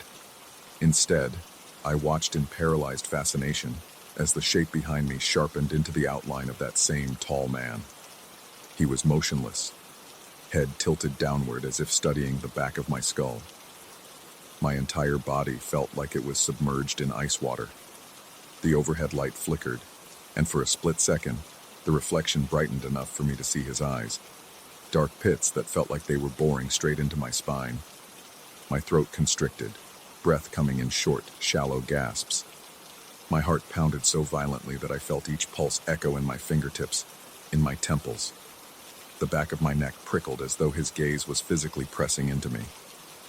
Somehow, I managed to remain still, not daring to turn around and confront what my reflection insisted was there. Instead, I stared at the warped metal door, forcing my rational mind to deny the evidence of my senses. Maybe I was delirious with exhaustion. Maybe I was hallucinating from stress. Maybe I was losing my mind. But no matter the cause, the reflection persisted, unwavering and real, until the elevator jolted to a halt on my floor. The doors hissed open, and I scrambled out. It took every ounce of willpower not to glance back. My entire body trembled, legs threatening to buckle. The hallway lights flickered overhead, revealing nothing behind me, only the open doors of an empty elevator car. Then they slid shut. That night I couldn't settle. My apartment felt too small, walls closing in on me. I flipped on every lamp I owned, turning my living space into a glaring, overlit stage, as if I could banish the darkness by force. My eyes stung from the brightness, yet I couldn't stand to be in the shadows. Each time I blinked, I saw that hollow face looming behind me. I started doubting not just what I'd seen, but the reliability of my own senses. If the cameras showed nothing, if no one else had reported anything similar, was I simply unraveling? I decided to seek professional help. I searched online for a therapist whose profile suggested a pragmatic approach, someone who wouldn't be quick to judge or throw me into a bracket of the paranormal. I booked a consultation. A few days later, I described my experiences in broad strokes. Visions in the elevator, a sense of being watched, fleeting apparitions. The therapist, speaking gently, asked whether I'd been sleeping well, whether I had a history of anxiety or hallucinations. She advised me to consider taking a few days off work to decompress. I didn't mention the figure's specific traits or the way my reflection insisted on showing me something that wasn't there. I simply nodded along, trying to ignore the creeping sense that the rational explanation wasn't enough. The next morning, as I walked into the lobby, I avoided the elevator altogether and took the stairs. It was an exhausting climb, but I preferred the burn in my legs to the panic that seized my chest inside that metal box. Halfway up, I heard faint footsteps echoing behind me. The tight enclosure of the stairwell amplified the sound, making it impossible to gauge how close they were. I froze, pressing my hand against the wall for support, sweat trickling down the back of my neck. The footsteps continued, slow and deliberate, then stopped. I dared to glance behind me, finding nothing but the gray concrete steps spiraling downward. My heart hammered in my ribs, and I forced myself to keep going until I reached my floor, breathing heavily as I emerged into the corridor. In the following weeks, I alternated between the stairs and the elevator, never finding peace in either option. Each time I passed a reflective surface, I felt compelled to check it, bracing for the sight of that impossibly tall figure standing behind me. Often I saw nothing, but occasionally, just at the edge of my vision, a faint outline would flicker and vanish before I could fully register it. My anxiety grew to such a point that I struggled to focus at work or converse with neighbors in the hallway. I found myself scanning corners, fidgeting with my keys, jumping at the slightest noise. One night I returned to the building and found a notice posted in the lobby about upcoming elevator maintenance. Apparently there had been complaints about flickering lights and abrupt stops. My chest tightened at the prospect of entering an elevator that might suddenly stall or plunge me into darkness. Yet the alternative was climbing a dozen flights of stairs, listening for phantom footsteps on every landing. I took a deep breath and forced myself to press the call button for the elevator. This time the interior was harshly lit by fluorescent panels, no flickering bulbs, no dim corners. I swallowed hard, stepping inside. My entire body was alive with tension, bracing for the reflection. The doors slid shut with a heavy thud, and the elevator began its climb. My gaze landed on the metal door. It reflected a distorted version of myself. Hunched shoulders, wild eyes, fear radiating from every pore. For a full minute, there was no sign of him. Relief started to trickle in, but then I felt it, a subtle shift in the air behind me, like a breeze in a sealed room. I struggled to breathe, focusing on the reflection. The top edge of the mirror began to darken, as though a shadow was coalescing from thin air. It grew taller, forming that familiar silhouette. My heart pounded so loudly that it drowned out the mechanical hum of the elevator. My fingers curled into fists, nails digging into my palms. This time, though, I was determined not to let fear paralyze me. I turned to face whatever had taken hold of my life. But there was nothing. Just stale, empty space. No towering man, no uncanny stare. Nothing. I whipped back to the doors and saw his reflection directly behind me. My entire body locked, as though my muscles had turned to stone. The overhead lights flickered once, bathing the cabin in a strobe effect. The reflection's face was so near mine that I almost expected to feel breath on my cheek, yet there was only cold stillness. Suddenly, the elevator lurched to a stop between floors. The lights dimmed, leaving only the emergency lamp glowing a weak orange. I was trapped in this confining box, the reflection still showing me an impossibility behind my shoulder. My pulse hammered, sweat trickling down my temple. I pressed the alarm button, but it only emitted a static hiss. Panic suffocated me, and my breath came in ragged gasps. For a few agonizing seconds, the reflection didn't move, didn't waver. I closed my eyes, forcing myself to concentrate on the dryness in my mouth, the hammering in my chest, anything to remain grounded. Then, in a rush of static, the elevator surged back to life, climbing to the next floor. The door slid open, and I staggered into the hallway, every muscle quivering. The reflection had disappeared, yet my body still felt his presence, like electricity dancing over my skin. From that night onward, I realized something crucial. This presence was not simply an external nuisance.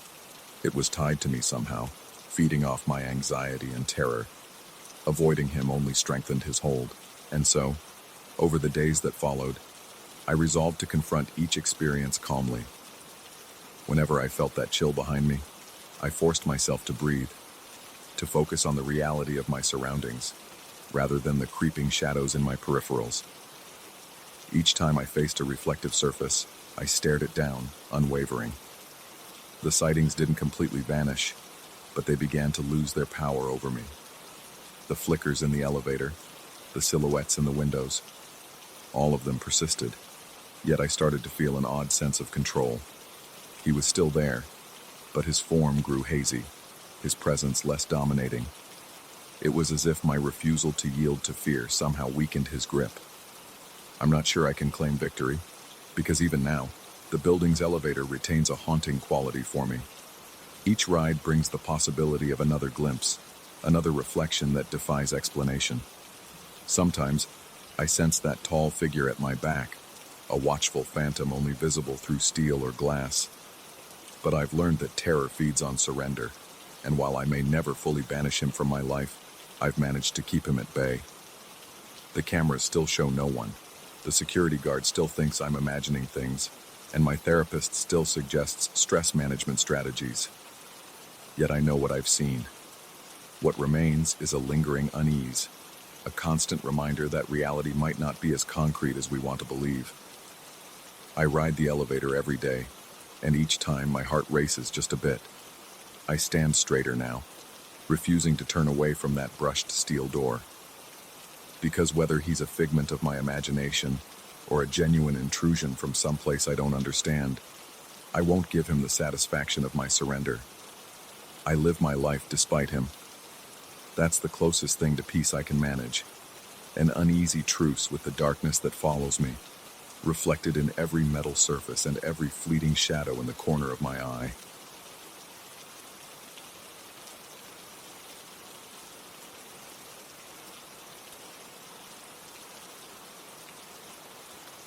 I still remember the exact moment when my sense of security began to crack. It was late, close to 11 at night, when I was making my usual rounds through the condominium's large, dimly lit party hall. As soon as I stepped into that hushed expanse, a prickling on the back of my neck told me I wasn't alone. The air felt thick, as if the darkness itself had weight, pressing down on my shoulders and making it hard to breathe. In those first few seconds, I became aware of how expansive the space was, how every small sound seemed to echo 1,000 times. Then I heard it. The tap-tap of what sounded like footsteps behind the stacked chairs against the far wall. My heart lurched, and the hair on my arms rose like a warning. That was the night I learned that silence isn't always empty. It can be full, suffocatingly full, of things we'd rather not confront. I have been the superintendent of this condominium for almost 3 years. Most of my responsibilities are straightforward: collecting fees, scheduling maintenance, dealing with residents who forget to pay on time. But there's something about a large building at night that amplifies unease. During the daytime, the lobby buzzes with neighbors greeting each other, the elevator dings every few seconds, and the maintenance staff goes in and out carrying tools and chatting about their tasks. At night, however, the building transforms into a silent labyrinth. The corridors stretch out like tunnels. The stairwells smell of stale air and faint cleaning solution. Light from old fluorescent tubes flickers in a slow, languid rhythm, and if you stand perfectly still, you can hear the building settling. Faint creaks and pops as though it breathes. I've grown accustomed to the normal sounds of the place. The hum of electrical circuits, the shuffle of a security guard's feet at the front desk, the gentle clang of pipes behind the walls. What I haven't grown accustomed to are the strange noises I can't explain. There's a particular area in the party hall, a corner with stacked chairs and a non-functioning freezer, that has always given me chills. It's an industrial-grade freezer that has been unplugged for at least a decade, or so I was told. It's completely empty, yet I occasionally hear a dull thud coming from it, like someone gently knocking from inside. When I investigate, I find nothing out of place. The chairs remain stacked, the freezer door stays closed, and yet I feel a faint tremor in my chest, as if something is urging me to look deeper. Recently, I've started paying more attention to these incidents. Each time I pass the party hall after 10 p.m., I detect faint footsteps, almost too soft to be real, but definitely out of sync with my own. It's as though a second presence is moving in tandem with me, lingering at the edges of my awareness. I never see anyone, and the security camera feed at the entrance to the hall is perpetually grainy and inconclusive. I once asked the guard on duty whether he had noticed anything strange, and he simply shrugged. He said, in so many words, that he had never felt comfortable in that section of the condo either, but he assumed it was just the acoustics playing tricks. The first time I decided to actively investigate was on an evening like any other. Quiet, unremarkable, with all the residents seemingly tucked away in their apartments. I had a flashlight in my pocket, along with my phone, and a set of keys jingling at my waist. My steps felt heavier than usual as I walked toward the party hall's door, a sturdy wooden panel that always creaks when opened. The corridor that leads to it is a testament to poor lighting. The overhead bulbs buzz softly, casting shaky shadows that dance on the walls with every small movement. I could feel my pulse throbbing in my neck. Each footstep of mine resonated on the tiles, creating a crescendo of hollow echoes that made me grip my flashlight more tightly. When I pushed the door open, the stale smell of an unused space assaulted my nostrils. The air felt cooler here than in the corridor, and a thin layer of dust coated the edges of the floor where the cleaning staff rarely reached. Rows of plastic chairs were stacked in the far corner, forming a silhouette that resembled a misshapen figure hunched in the darkness. The freezer stood next to them, its large metallic surface dulled by time. Even though I knew it was empty, the sight of that sealed door made me uneasy. I began my usual inspection by walking around the perimeter of the hall, shining my flashlight along the walls. My breath was shallow, and I exhaled in quick bursts that made tiny dust motes swirl in the beam of light. Every so often I'd pause and listen, trying to pick up the faintest noise. My ears strained for any creak or shuffle. The sense of being observed was overpowering, and I felt that if I turned around quickly enough, I might catch a glimpse of whoever, or whatever, was there. That night, I heard a soft scraping sound near the stacked chairs. It was like fabric rustling, but with an unmistakable scratch, as if nails were dragging across the plastic. My heart pounded so hard I could feel it pulsing in my temples. I swallowed a lump in my throat, my mouth suddenly dry. I forced my feet forward, step by agonizing step, until I stood just a few feet away from the chairs. I aimed my flashlight at the stack. The plastic surfaces reflected the light back at me, harsh and bright, revealing only static emptiness. Yet the memory of that scraping sound lingered, burrowing into my mind. Feeling braver than I actually was, I inched closer. That was when I saw the shape. It was only for a heartbeat, a fleeting silhouette that could have been a person crouching behind the chairs. My flashlight flickered at the exact moment I pressed forward. In the darkness, a solid black form shifted, and I felt a wave of cold air brush against me like an exhalation. My nerves fired in panic, and a jolt of adrenaline coursed through my veins.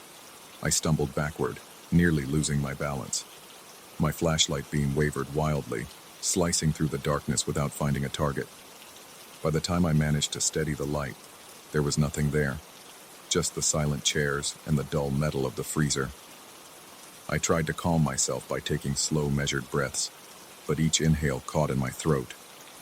Despite the emptiness, I felt unshakably certain I hadn't imagined it. There was a presence, an energy, that felt neither friendly nor neutral. It was like stepping into a draft of malevolence, a space so saturated with dread that my skin crawled. I backed away, shining my light behind me, worried I'd bump into something I couldn't see. The next day, I told the head of security that I believed someone might be sneaking in. I couched it in practical terms, suggesting we install better locks or maybe add motion sensors. He responded calmly that the door was always locked, and no tampering had been reported. He assured me that nobody else had access. However, the look in his eyes told me I wasn't the first person to bring up strange occurrences in that hall. He mentioned a faint rumor among the night guards, something about hearing voices near the old freezer when the building first opened, but he shrugged it off. He said, in essence, it was probably just the echo of outside noises traveling through vents. I wanted to argue, but I didn't have hard evidence, just an unshakable feeling that something was profoundly off. That evening, I felt an odd combination of dread and compulsion to return. Part of me wanted to ignore the hall, lock it up tight, and forget what I'd seen. Another part of me, maybe the part that needed to prove my own sanity, demanded I keep investigating. I went back around 10:30, this time turning on every overhead light switch I could find. The bright fluorescent beams made the room look clinical and depressing. But bright light couldn't dispel the uneasy vibes. I could still sense it, lurking in the corners or behind the freezer, an intangible pressure that set my heart racing.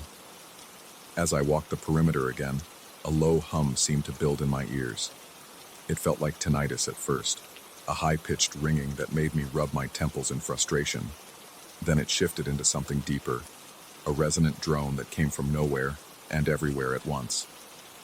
My skin broke out in a cold sweat. Suddenly, the lights above flickered. Each flicker felt like a heartbeat in the belly of the building, a rhythmic pulse that made my breath catch. The shadows in the corners stretched, and I could swear they moved in time with the flicker, as if they were alive. I tried to concentrate on logic. Maybe there was an electrical malfunction, or a short circuit in the lighting system. But no matter how many rational explanations I proposed, I couldn't dislodge the sheer dread building inside me. My hands began to tremble, and I clenched them into fists to steady them. My chest felt tight, and every breath came out ragged. I couldn't ignore the feeling that something watched me from behind those stacked chairs.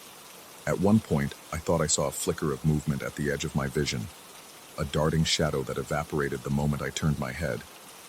Each time, my heart pounded painfully, and a surge of primal fear coursed through my limbs. My stomach churned with nausea, and a cold sweat beaded on my forehead. It felt like the beginnings of a panic attack.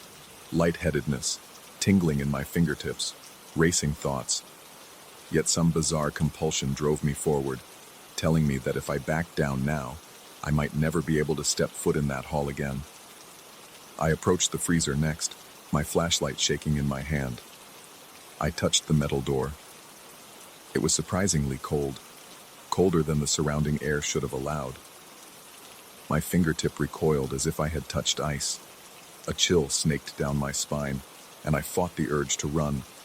The sense of presence behind me was so intense that I whipped around, fully expecting to confront a person. My phone's flashlight cast a narrow beam across empty space, painting a stark corridor of light across the floor. Nothing. Yet my pulse hammered so violently that I felt my own heartbeat thrumming in my ears. My mind started to conjure illusions, or at least I assumed they were illusions. Once I thought I saw a figure crouched in the corner, but when I pivoted the beam, it revealed only a stack of folded tables. Another time, I heard what I perceived as a hiss, low and near my ear, but the room was empty. My throat felt painfully dry, and I had to swallow again and again just to keep from gagging on my own fear. There was a metallic taste in my mouth, as if adrenaline itself were bitter and palpable. With every step, the overwhelming sensation of being watched intensified, driving me to the brink of panic. In my desperation, I started to doubt my sanity. Was I hallucinating? Was the fatigue of late-night rounds messing with my perception? The building's emptiness magnifies every sound, but these weren't just random echoes. They seemed orchestrated, directed, as though an intelligence lurked behind them. My breathing came fast and shallow, and my face felt clammy with sweat. After what felt like an eternity, I decided I had seen enough. I sprinted for the door, skidding on the tiled floor, my heart pounding in my throat. As I crossed the threshold into the corridor, the sense of suffocation lifted, but only slightly. The hallway, though dim, felt safer, as if I'd escaped from a predator's lair. Yet the fear clung to me.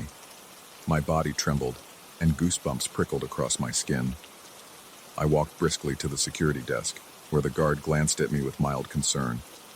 He asked if I was all right, though not in so many words. I told him, in a voice that shook despite my attempts to sound calm, that the hall's lights were malfunctioning and I'd check the fuse box later.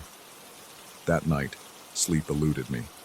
Every time I closed my eyes, I pictured that black shape moving in the corner of my vision. The hum reverberated in my ears, and I replayed the moment I felt that cold draft near the freezer. My mind buzzed with questions. Was there someone, or something, living in the party hall? Some kind of entity that fed on fear? Or was it all a product of my own anxieties? Over the next few days, I avoided the party hall at night whenever possible. I busied myself with paperwork, petty disputes between neighbors, and routine building maintenance. I didn't breathe a word to any of the residents because the last thing I wanted was to spark needless panic. But the sense of unease weighed on me. I found myself checking over my shoulder whenever I walked alone in the building, even in well-lit corridors. My heart would spike if I heard any unexpected noise, and my palms often broke into a cold sweat. Eventually, I realized I had to confront whatever lurked in that hall. Ignoring it only heightened my anxiety. One night I returned with a newfound resolve, armed with a better flashlight and the determination to get proof, some sort of photograph or video. I stepped into the hall, deliberately leaving the lights off to heighten my chances of catching something on camera. My phone's flashlight illuminated a slim patch of floor, revealing scuffs and tiny bits of debris. Each footstep felt as though it boomed in the quiet. My breathing was loud in my ears, and my shoulders tensed with anticipation. I crept toward the freezer, focusing my phone's camera on it. I tapped the record button, holding my breath. The silence was profound, broken only by my thumping heart. Then the lights overhead flickered, just once, like a stuttering breath. In that brief moment, my phone screen caught a shifting darkness, an amorphous silhouette that seemed to loom up behind the stacked chairs. I felt a paralyzing dread seize me, as if my legs had turned to lead. A cold wave washed over me from scalp to toe. The phone slipped from my hand and clattered to the floor. In the scramble to pick it up, my flashlight spun around, momentarily pointing at the shape. I saw the suggestion of features, maybe a shoulder or a head, before it vanished in a blur of black. My body reacted before my mind could process what I'd seen. My muscles jerked in a fight-or-flight spasm, and I bolted for the door, adrenaline coursing through every vein. My breath came in ragged gasps that made my chest burn. Every step felt like I was pushing through molasses, as though something were trying to hold me back. When I finally burst into the corridor, the fluorescent light felt stark and unforgiving, but also blessedly real. I don't know how I managed to lock up the hall behind me, but I did. My hand shook uncontrollably as I fumbled with the keys. Once it was locked, I leaned against the wall, gulping in lungfuls of air. The corridor's relative brightness and the faint sound of the elevator ding in the distance provided a lifeline of normalcy. I looked at my phone and realized the recording had corrupted the instant the shape appeared. All I could see was static and hear a faint, warbling hum that made my spine shiver. Since that night, I haven't returned to the hall alone after dark. I still carry out my duties, but I make sure to check that area before it's truly late. Whenever possible, I bring another person with me, even if I have to concoct an excuse about wanting a second opinion on some maintenance detail. I haven't told anyone the full truth about what I experienced. I doubt they would believe me. Sometimes, I catch myself wondering if I even believe it. But there's a part of me that will never forget the cold, the shadows that seemed alive, and that creeping certainty of being watched by something beyond my comprehension. I wish I could say I found a logical explanation or that the events stopped. They haven't. On occasion, even during the daytime, I'll step into the hall and sense that prickling awareness, a reminder that some things are better left unprovoked. I think back to that shape in the darkness, that fleeting outline that seemed to regard me with an impossible, unspoken threat. Maybe I escaped it. Maybe it was never going to harm me physically. But the psychological toll remains. I often lie awake at night, replaying those moments, questioning whether I saw what I saw or if my own fears created something out of emptiness. Either way, I can't shake the feeling that whenever I'm alone in that condo, walking past the party hall, a part of the darkness notices me. It knows me now, and I know it. And in that shared recognition, there's a silent understanding that we exist in a delicate balance. I can lock the door, turn on every light, and pretend normalcy reigns. But it's there, always watching, always waiting. The next time I let my guard down, I sense it'll be ready. And so, my rounds continue, heart pounding, muscles tense, eyes constantly shifting. The building is my responsibility, but that hall is something else altogether. A place where shadows carry the weight of nightmares, and where terror doesn't need to take a shape to be real. It simply waits in silence, reminding me that darkness and dread sometimes stand closer than we ever dare to acknowledge.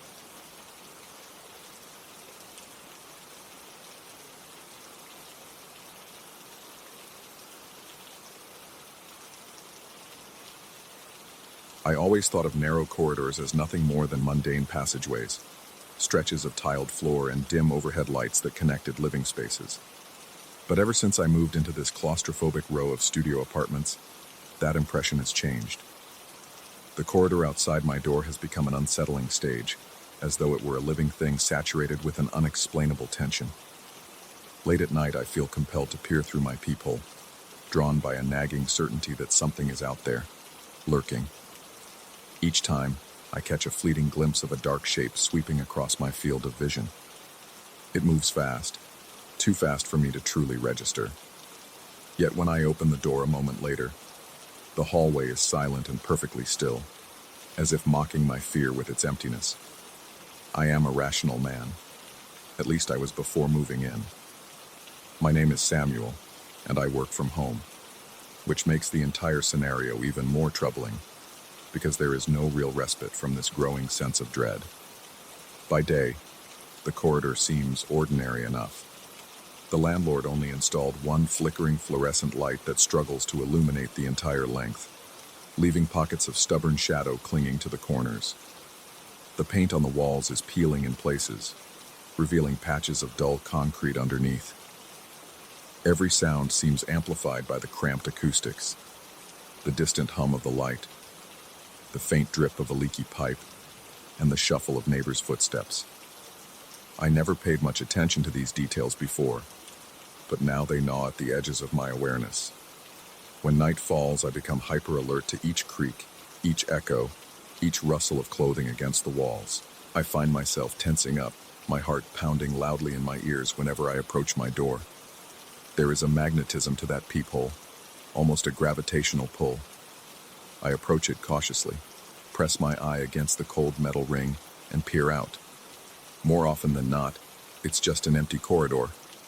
But occasionally, that shape crosses from one side to the other, vanishing into the darkness near the end of the hallway. It appears humanoid but indistinct, like a silhouette where no silhouette should exist. My pulse jumps. My palms begin to sweat. Adrenaline surges through my veins, igniting a need to fling the door open and confront whatever it is. But each time I do, the emptiness nearly suffocates me. The corridor is deserted. The air inside it feels stale and still, as though it has not been disturbed for hours. The first few incidents I chalked up to stress.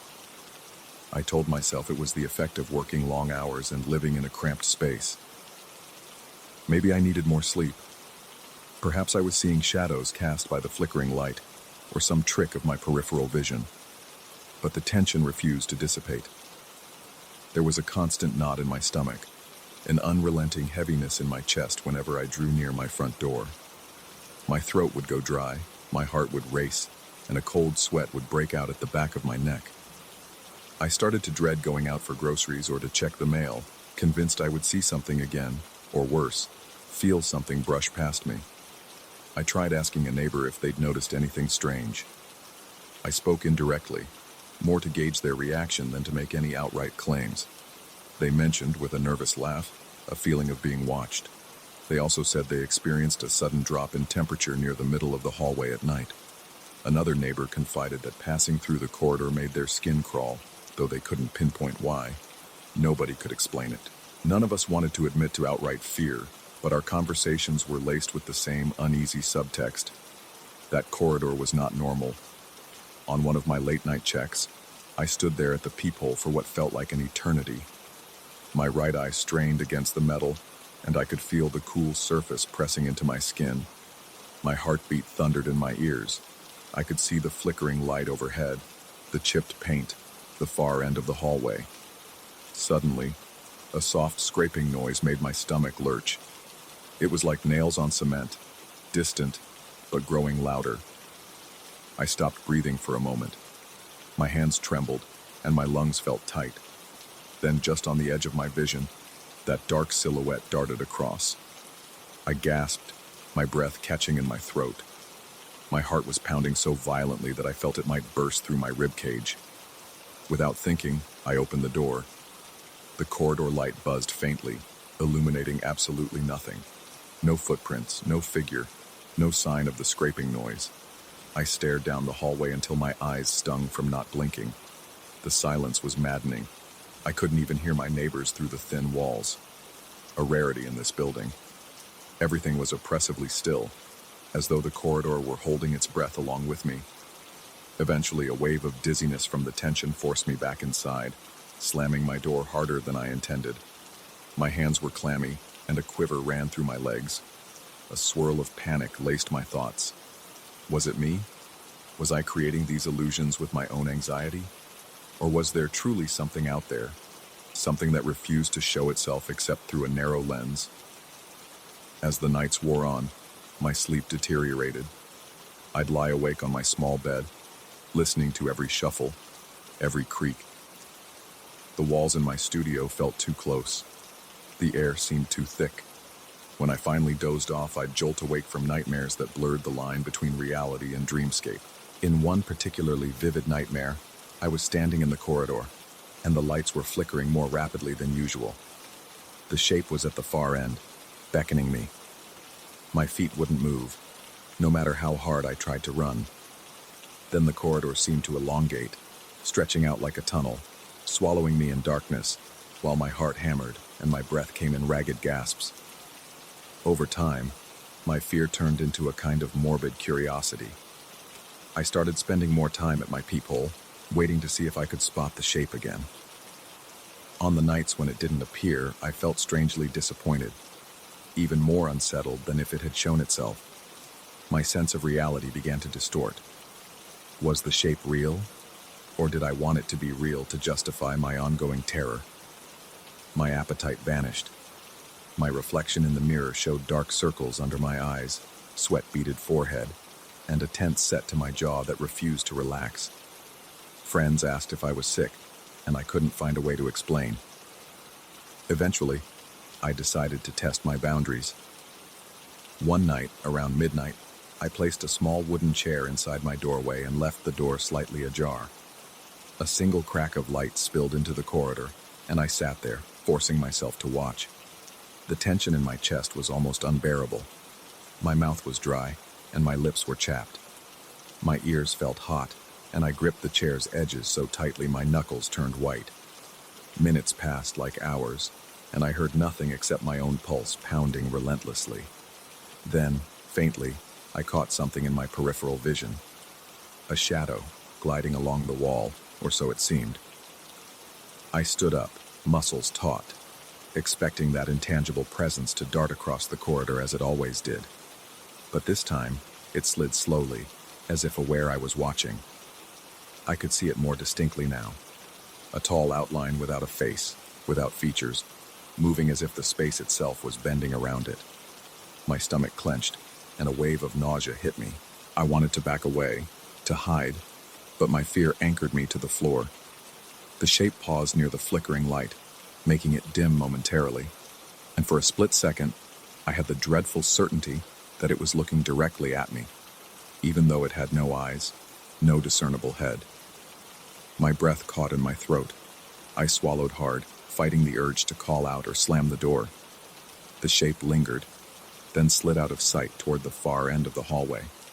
I remained there, paralyzed, for who knows how long. Finally, my trembling legs managed to drag me back inside, where I locked the door and collapsed onto the cold tile floor.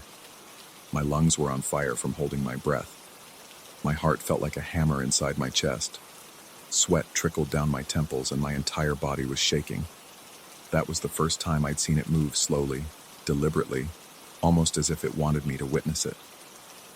After that encounter, I was certain that what roamed the corridor was not merely a trick of the light or my imagination. I told a neighbor about the slow-moving silhouette in hushed tones. They listened, eyes wide, and replied that they sometimes heard soft whispers late at night, as though multiple voices were calling from the far end of the hall.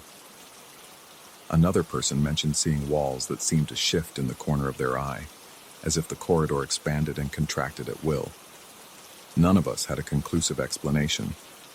Some speculated it was a spirit. Others whispered it might be some manifestation of psychological stress in the building. But we all knew, deep down, that we were caught in something beyond our understanding. Driven by a need for answers, I spent more time observing the corridor.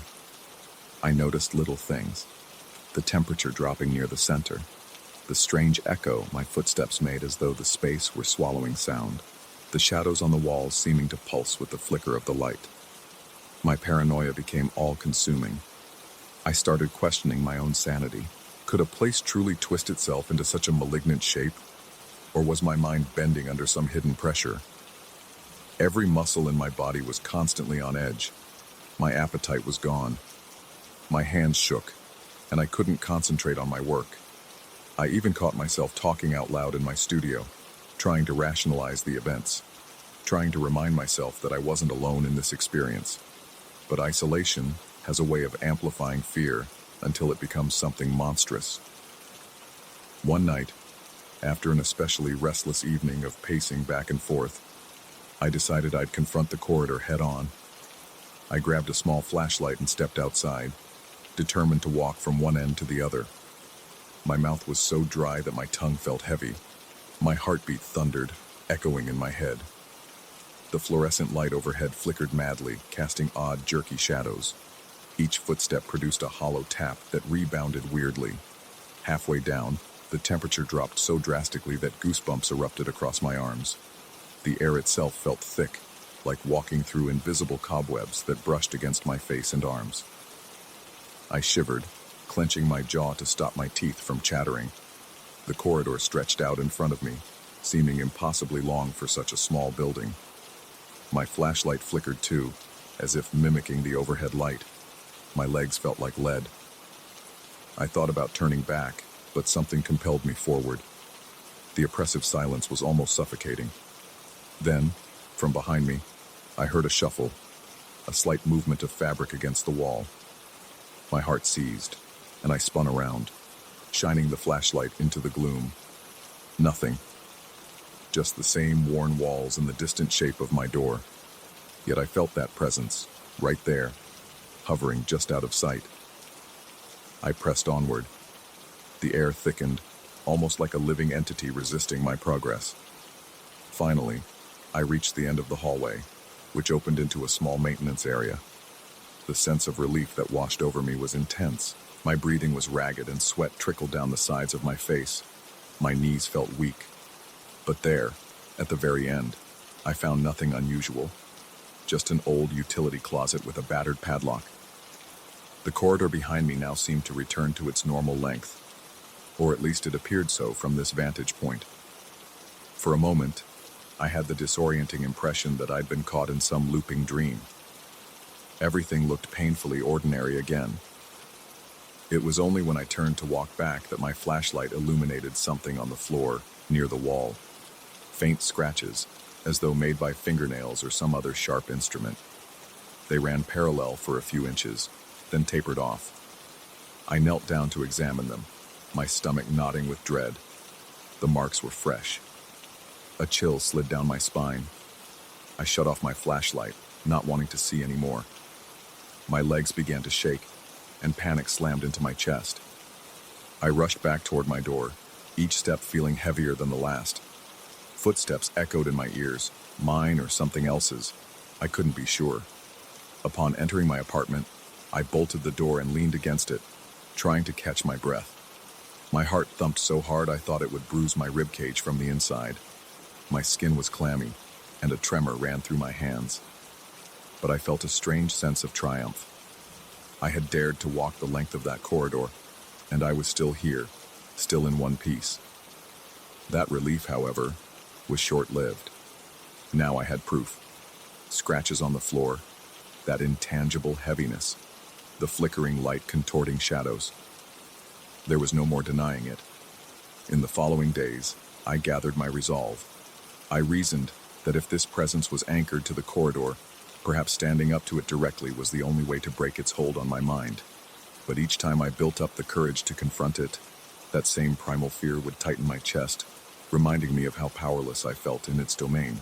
My neighbors confessed they'd started looking for other places to live, all of them citing sleepless nights and an overwhelming unease. I considered doing the same, but something compelled me to stay. Part of me needed to know. Last night, I decided to perform one final test. I turned off every light in my apartment, leaving the corridor as my only source of illumination.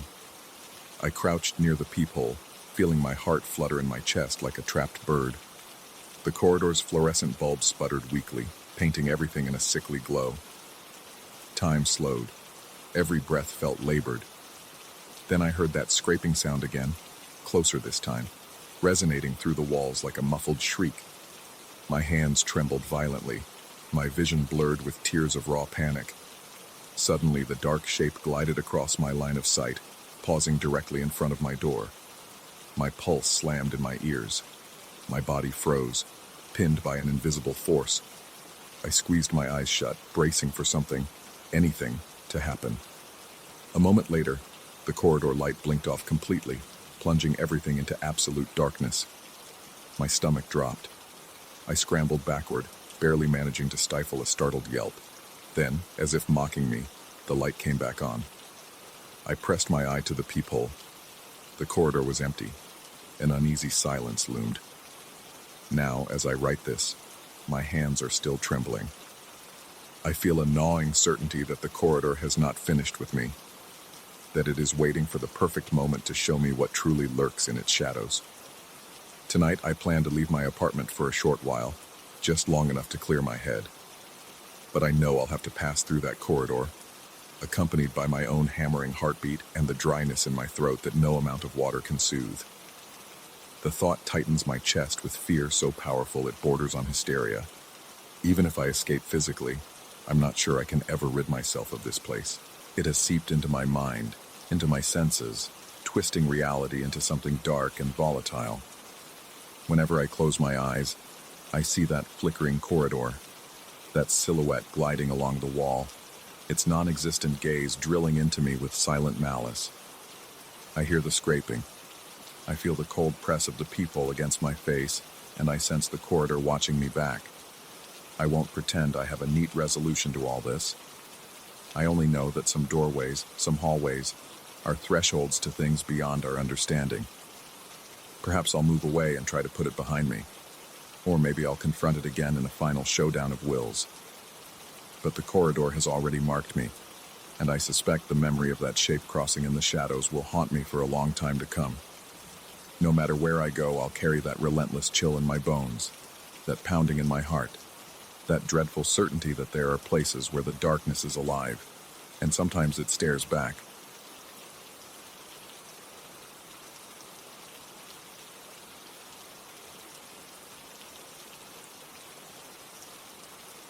The overhead lights buzzed with an almost malignant hum, and the bare walls of the corridor seemed to drink in the shadows rather than repel them. My eyes felt gritty from staring at the computer screen for too many hours, but what truly unnerved me was the sensation that someone else was in the building, despite the fact that everyone should have gone home. I had been working at this new job for only a few weeks, Yet something about this office after hours felt oppressive. The silence was never complete. There was always a faint click or hiss, as if the air vents labored to carry a message from beyond the walls. From the very first night I stayed late, I sensed that I was not entirely alone. I started this position full of enthusiasm, determined to prove my worth. The office was in a converted old building downtown, with high ceilings and dated carpeting that stretched far into open-plan areas divided by tall cubicle partitions. A corridor led to more private offices, which were mostly locked in the evenings. Beyond them, another hallway turned sharply to a supply closet and an unused conference room. During the day, the space felt bustling, with phones ringing and people drifting by in hurried conversation. But after 6 p.m., the overhead lights dulled to half power, and a hush descended on every desk, every partition, as though the entire floor settled into a hushed waiting. During my first week, I noticed someone passing by whenever I worked into the late evening. At first, I dismissed it as a normal occurrence, some colleague perhaps retrieving forgotten files. But each time I caught only a glimpse. A tall figure wearing a gray suit. The hall leading to the coffee area intersected with my row of cubicles, and I would see him cross that threshold. He never hurried, never lagged, but moved at a steady, precise pace. He gave off a distinct energy, an imposing presence even from a distance. On a whim, I called out a greeting the first time, hoping to be cordial or at least acknowledge a coworker burning the midnight oil. He never answered. I asked around the next morning. Using casual remarks, I tried to find out which department might have an employee tall enough to match that description. I mentioned that I had noticed someone coming in after hours but got only puzzled shrugs. Some said they had never seen a tall man wearing a gray suit on our floor. One or two joked that maybe the building security guards dressed that way, but then quickly realized the guards wore a completely different uniform. The more times I observed him late at night, the more perplexed I became. Nobody else seemed aware of his presence. The weeks passed, and my late nights grew more frequent. I did not mind the extra work, but the tension in the air thickened every time dusk fell. My shoulders felt perpetually stiff, like I was bracing for something. Footsteps, a sudden tap on my shoulder, or the scrape of a chair shifting on the far side of the floor. In the silence, I could feel my heart beating more heavily, and my palms began to sweat whenever I heard the slightest noise. I continued to notice him whenever I stayed past 7. Without fail, I would see him enter from the far side of the corridor, always heading toward the coffee area. He was tall, taller than any of my coworkers, with broad shoulders that filled out his suit jacket in a way that made him appear almost unnaturally angular. Sometimes I glimpsed the side of his face, though never clearly. He always seemed to be partially in shadow, as though light itself avoided him. I tried different approaches to grab his attention. Once I stood up from my chair, raised my voice slightly, and tried to say a friendly good evening.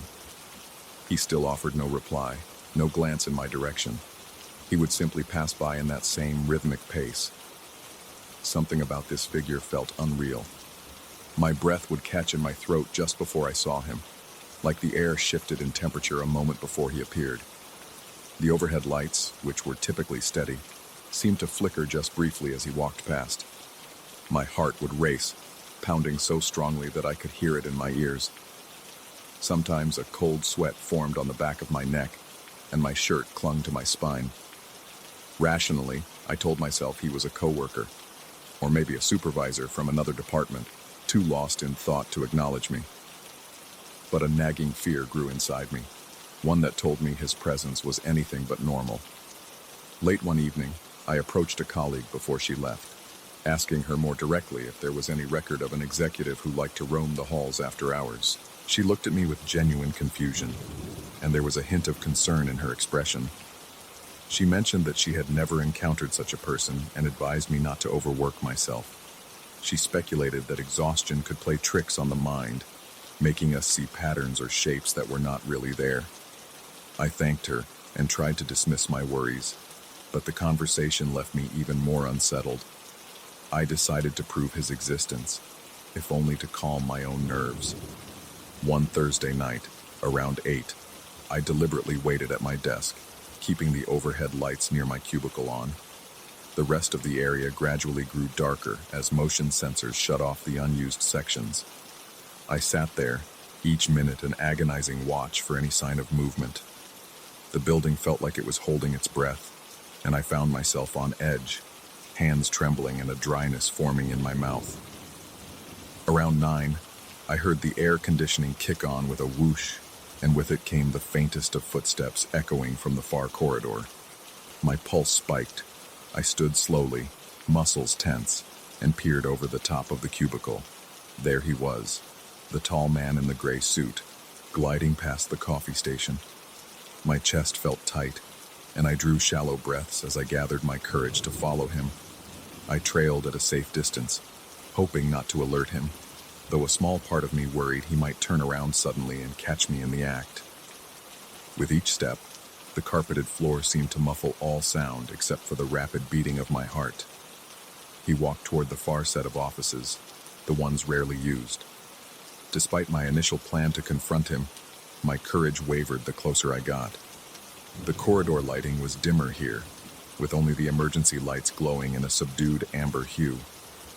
My breath hitched, and I felt sweat rolling down the back of my neck as I watched him slip into a room that, to my knowledge, had been empty since I started working here.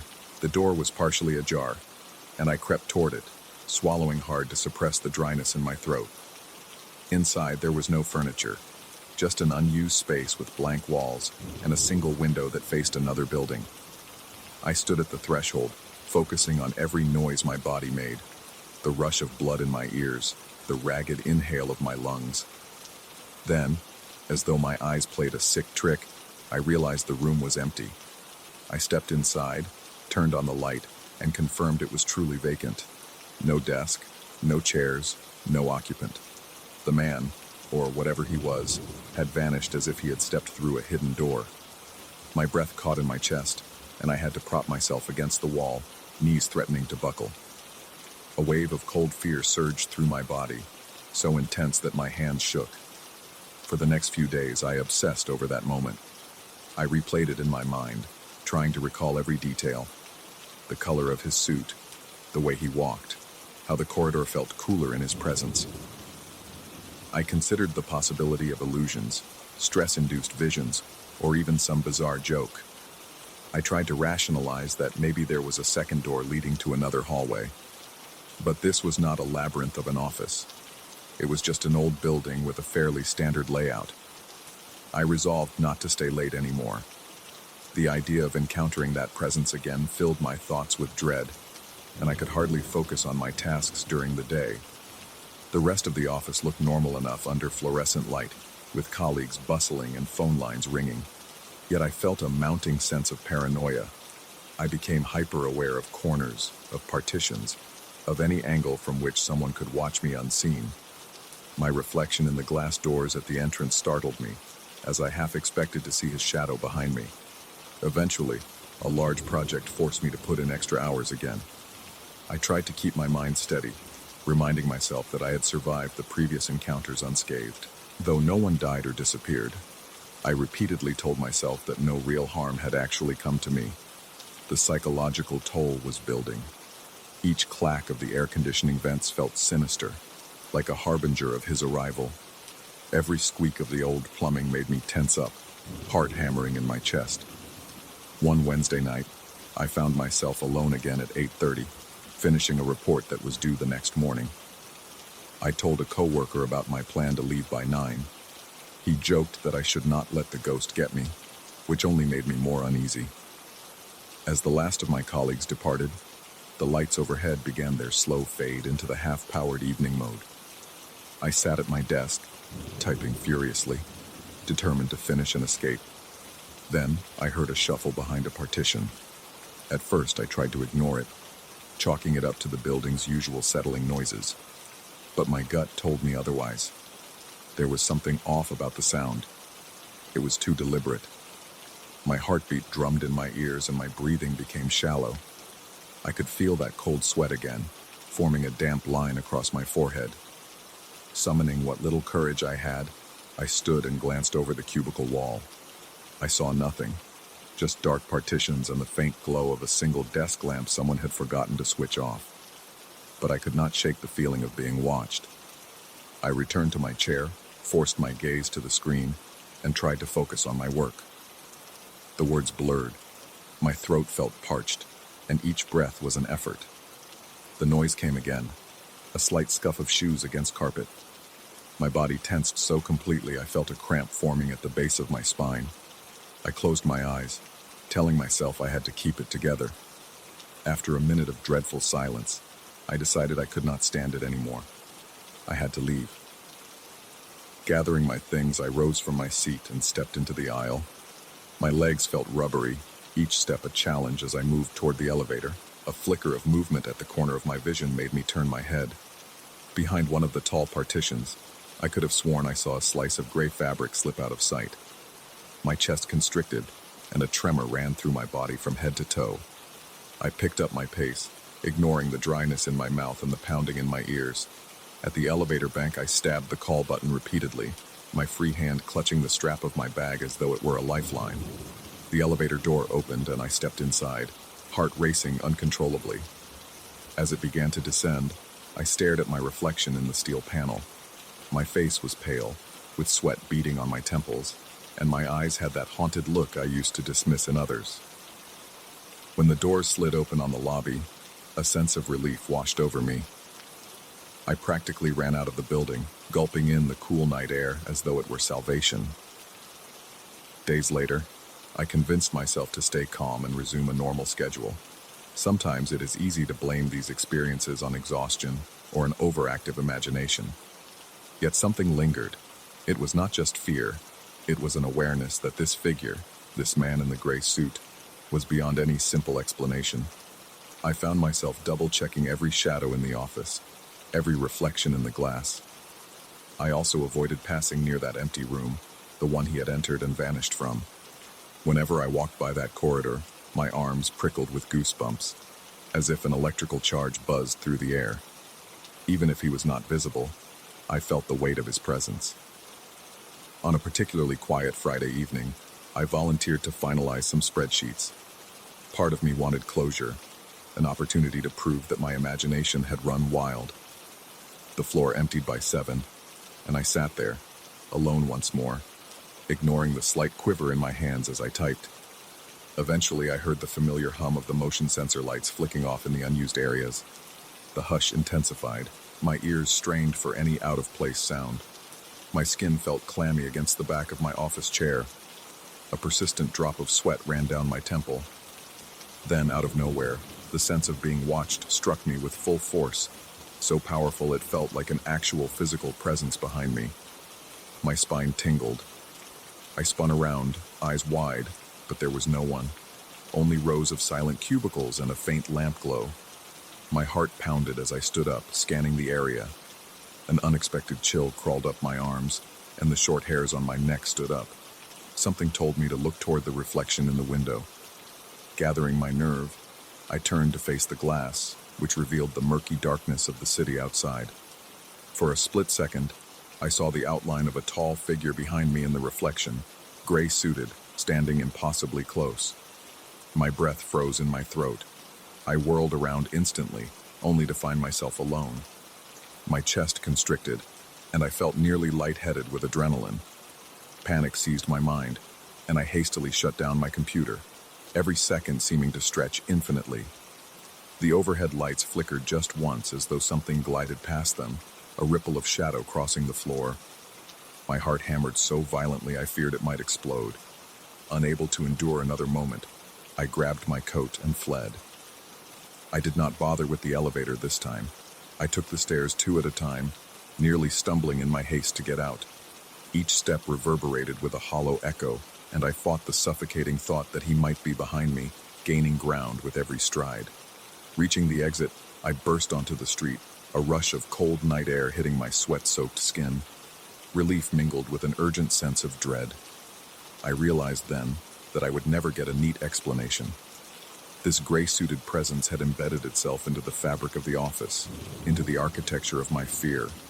Even if I had no logical answer, no proof, my conviction of his existence was unshakable. That night, I slept fitfully, dreaming of endless hallways and flickering lights. I saw glimpses of that same tall silhouette, always at the corner of my vision, never letting me rest. I have not quit my job, though I no longer stay as late. Sometimes deadlines force me to remain after hours, and when that happens, I can almost feel the building's breath change. My heart thrums each time I sense movement behind those tall partitions. I cling to the hope that I can keep my composure, but the unspoken terror never leaves. Occasionally, I catch coworkers giving me curious looks in the morning, as if suspecting I carry a burden they cannot understand. I have told no one the full story. They would dismiss it, and I cannot bear to hear anyone trivialize these experiences. Even now, I sometimes think I hear faint footsteps in the corridor when I am alone.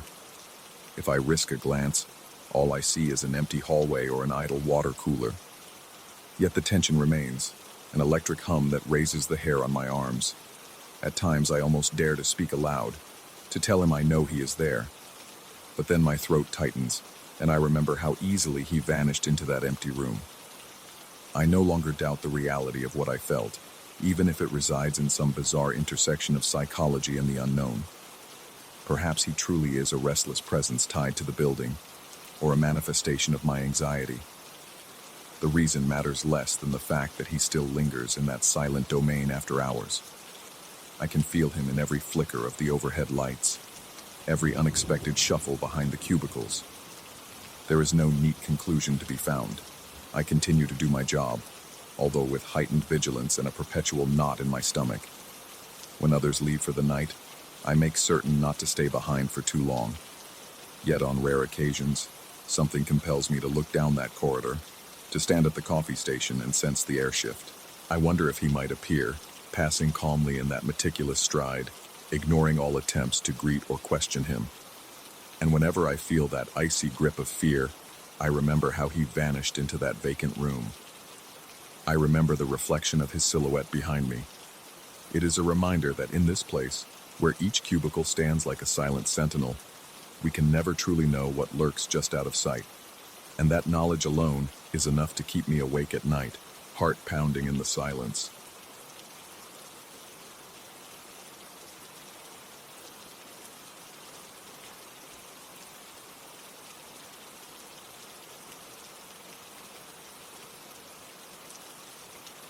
I noticed the unsettling silence the moment I crossed the threshold of that old factory.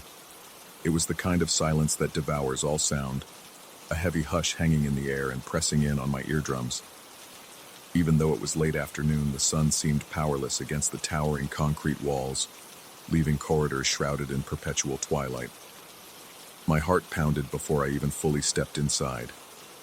It felt as though the building itself was holding its breath, waiting for me to uncover something lurking within its forsaken rooms. I work in security systems maintenance, traveling to various sites to inspect cameras, sensors, and circuit boards. Most days, the job is uneventful. Fix a broken camera here, reboot a glitching console there. But when I was assigned to inspect this abandoned factory in the industrial zone, I sensed the atmosphere shift the moment I arrived. The massive iron gates, corroded by time and neglect, let out a guttural groan as I pushed them open. Inside, the yard was cluttered with rusted metal scraps, old pallets, and piles of crumbling bricks. Graffiti scrawled across dirty walls, and bits of shattered glass crunched underfoot with each step. Even the wind seemed to blow differently there, bringing with it a faint chemical odor that made my throat itch. My task was straightforward: verify if any of the security systems left behind still worked, and see if the power circuits needed an update. The place had supposedly been deactivated years ago, but the company wanted to ensure no unauthorized visitors had turned it into a squat. It was nearly 5 in the afternoon, the sky growing a dull, bruised color that announced the coming evening. At first, I just wanted to get my job done quickly. I had no intention of staying in that eerie place any longer than necessary. Inside the main building, the corridor stretched out like the throat of a massive beast. Overhead lights flickered sporadically. The walls were lined with old electrical conduits, many of them exposed, giving the place a skeletal appearance. My footsteps echoed, accompanied by the scratchy sound of something scuttling just out of sight. Likely rats, I told myself. The silence swallowed those echoes soon enough. creating a disorienting effect where I could never be entirely sure how far I had walked. Sometimes I caught my own reflection in dusty window panes and felt my stomach drop, as if I were looking at a stranger. When I reached the main power room, I set down my toolkit and knelt beside the circuit box. The device was outdated, with wires arranged in a confusing tangle, some seemingly cut or frayed. I focused on the task at hand, hoping the mechanical procedure would calm me. Slowly, I began testing the voltage, toggling worn breakers, listening for the hum of electricity. That was when I heard a metallic screech echo through the hallway behind me. It was long, grating, like a heavy metal gate dragged across the concrete. The noise made my pulse spike and my hands tremble. I swallowed hard, telling myself it could just be a loose sheet of iron in the wind or a hinge in need of oil. Nevertheless, I leaned out of the power room and called out to see if anyone else was there. Of course, there was no reply. My voice, weak and uncertain, bounced back in hollow reverberations. My mouth went dry, and I could feel perspiration gathering on my forehead despite the building's chill. A sense of being observed tightened around me.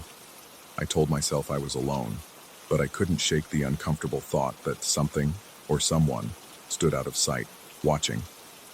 Determined to prove to myself it was nothing, I packed up my tools and followed the direction of the sound. The corridor opened into another wing of the factory, where rows of ancient machinery rested in silent gloom.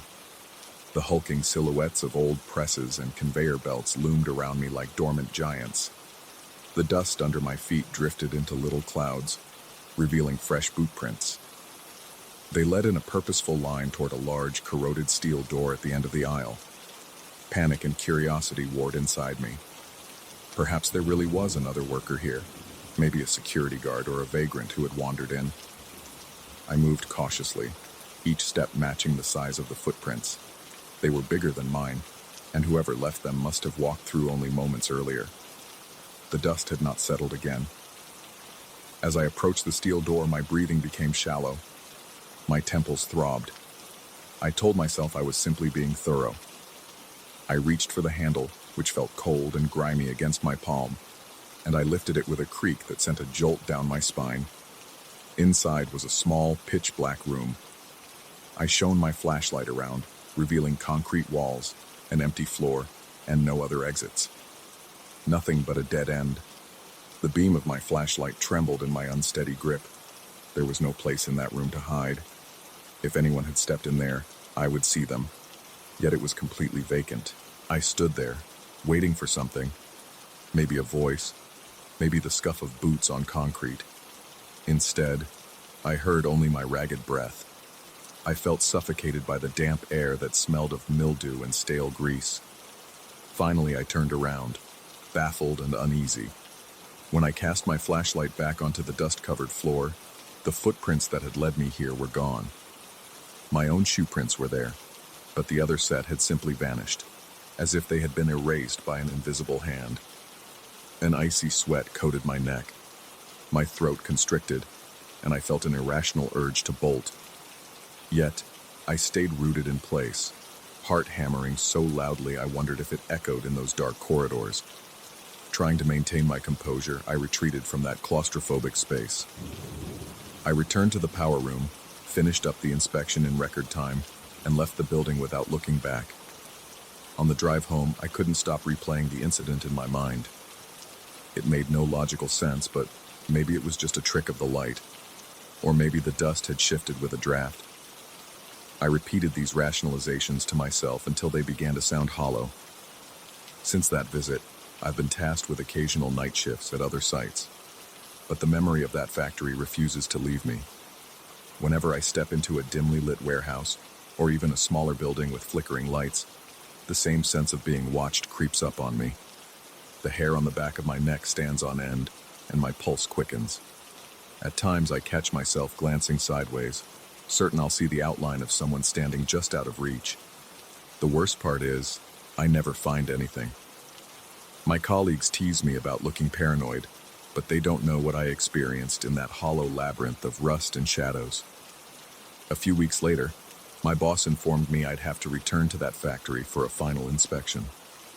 My stomach tightened at the mere mention of it. The company wanted a thorough evaluation of the entire electrical system. Apparently, there was a plan to refurbish certain sections. I felt a prickle of dread at the thought of re-entering those corridors, but I also knew it was part of my job. So I steeled myself, told myself that whatever had happened that first time was just an odd fluke. Buildings make noises. Dust is easily disturbed. Imagination runs wild in empty spaces. I repeated these thoughts like a mantra as I drove back through the neglected streets of the industrial zone. This time, I arrived closer to evening, the sun dipping low behind the factory's angular roofs. My heart thudded as I passed the sagging iron gates. Inside, the courtyard looked even more desolate than before. The wind carried that faint chemical tang again, and overhead cables swung in the breeze with subtle squeaks. It sounded like small, despairing cries, but I forced myself to ignore them. Once I entered, I noticed the flickering overhead lights still worked in some areas. In others, the darkness was absolute, so I walked with a flashlight clutched in a sweaty hand. Room by room, I checked the old security panels.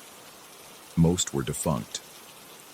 I tried to keep my focus on the tasks, note the serial numbers, check for circuit continuity, log the presence of any functional lights. Each time I paused to write, I had to fight the urge to look over my shoulder. At one point, while inspecting a broken sensor, I heard a faint tapping behind a nearby door. My muscles tensed, and my breath caught in my chest. I pressed my ear to the door, but the tapping stopped instantly, leaving only my own pulse roaring in my ears. A wave of dizziness washed over me as I realized how fast my heart was beating. I carried on, repeating in my head that old buildings creak and metal pipes can produce knocking sounds when the temperature changes. Despite my internal reassurances, something was off. Every so often, out of the corner of my eye, I thought I saw a silhouette slip across the corridor, or a head quickly retract behind a stack of boxes. My nerves were frayed, and cold perspiration rolled down my temples. I felt a compulsion to call out, but after my previous experience, I knew I wouldn't get an answer. Eventually, my rounds brought me back to the same hallway where I had discovered those boot prints. My footsteps slowed as I realized where I was. The floor was still coated in a fine layer of dust, and the battered steel door stood there, half ajar. Goosebumps broke out along my arms. The memory of that vanished footprint trail pummeled my thoughts. I approached slowly, every fiber of my being telling me to turn around and leave. Instead, I sucked in a shaking breath and stepped inside. My flashlight's beam swept the bare room once more. Empty. Just a stain on the floor and a pile of what looked like old scrap metal in a corner. A chill crawled over my skin. The darkness felt alive, as though the walls themselves leaned in closer, trying to trap me. Then, faintly, I heard the screech of metal again, but this time it sounded like it was right behind me in the corridor. My entire body tensed, adrenaline spiking in my veins. I spun around so fast I nearly lost my balance. The corridor was empty, but the lights overhead flickered violently, and the air felt electric, as though charged by some invisible presence. The door at the far end of the hallway began to creak shut on its own. My breath caught in my throat. I felt an oppressive heaviness, like I was underwater, my limbs sluggish with fear.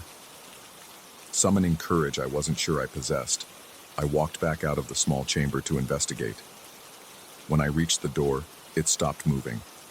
The corridor was once again silent except for my own panting breath. I glanced down, noticing swirling patterns in the dust as if something had dragged a heavy object across the floor. Without thinking, I aimed my flashlight at the swirling shapes, trying to make sense of them. They seemed to form footprints, but distorted, half erased. My pulse raced. I felt my face flush with fear, and the flashlight wavered in my trembling hand. There was no sign of any person in that hallway, yet these fresh markings suggested someone, or something, had been there recently. I began to question my own sanity. Maybe stress was taking its toll. I'd pulled too many late shifts, and now my mind was playing cruel tricks. Yet the deeper I went into that labyrinth of old machinery and silent corridors, the more convinced I became that there was an intelligence behind these phenomena. The building felt aware of me, responding to my presence with flickers of movement and ephemeral noises. At one point, I found myself near a catwalk overlooking the factory's main production floor. Rusted rails and grated metal steps groaned under my weight. The gloom below was vast and claustrophobic at the same time, shapes of outdated equipment looming like twisted shadows. My flashlight beam swept across these hulks, revealing battered conveyor belts, gaping assembly lines, and toppled crates. Suddenly, I caught a glimpse of a figure standing among them. It was impossible to see any details, just a vague silhouette that seemed to stare back. The beam flickered, and in that split second, the figure was gone. I gasped, cold sweat trickling down my spine. My stomach lurched, and I gripped the railing so hard my knuckles ached. Darkness stretched below like a deep pit, and I felt nauseous with the conviction that I was not alone. I decided I had to leave. Whatever bureaucratic instructions I had, whatever final checklists were required, I couldn't stay there any longer. My heart thudded as I made my way down the catwalk, footsteps echoing. Every few meters I stopped, convinced I heard trailing steps behind me. Yet each time I spun around, I saw nothing. The air stifled me, thick with dust and the taste of metal on my tongue. I kept imagining I would feel a cold hand on my shoulder at any moment. Finally, I reached the main exit corridor. Beyond it, I could see a slice of the outside world, a faint glow of streetlights, and the last vestiges of sunset. I practically jogged down that hall, muscles tight from fear. My breath came in quick, shallow bursts, and my vision narrowed. I felt something behind me, that unshakable sense of a presence right on my heels. I refused to turn around, too terrified of what I might see. The corridor seemed to elongate as I rushed forward. My heartbeat pounded in my ears like a war drum. When I at last burst through the exit, the cool night air hit me and I almost collapsed from relief. My chest heaved, and my legs felt like jelly. The oppressive weight lifted, but the echo of it remained. It was as if the factory had spat me out, allowing me to escape only after it had left an indelible mark on my psyche. I stumbled across the yard and made it back to my vehicle, not daring to glance over my shoulder. After fumbling with the keys, I started the engine and drove off. My hands were slick with sweat on the steering wheel, and I kept checking the rearview mirror, half expecting to see something unnerving reflected there. Now, even days later, I can't close my eyes without picturing those deserted corridors, the vanishings of footprints, and that piercing screech of metal. Every time I recall that swirling dust and flickering lights, I feel a jolt of dread. I'm plagued by the question of whether I truly experienced a supernatural presence, or if my own mind conjured a living nightmare from those dark, vacant halls. Either possibility sends a chill through me. I survived my time in that factory, but it doesn't feel like I escaped unscathed. There's a restless sensation inside my chest, a conviction that the place is still watching me from afar, beckoning me back into its labyrinth of machinery and shadows. Perhaps the real horror is not knowing if I imagined it all, or if something beyond my comprehension really resides there, waiting. Whenever I think of that corroded door and those silent halls, my pulse quickens, and I'm reminded that certain places carry echoes of secrets better left undisturbed. Now, anytime I enter a silent building on a night shift, I brace myself. I pray I won't hear that scraping metal or see footprints in the dust that lead to nowhere. Yet, deep down, I fear that no prayer will ever silence the factory's hold on me, because I can still feel its gaze lingering in the darkest corners of my mind.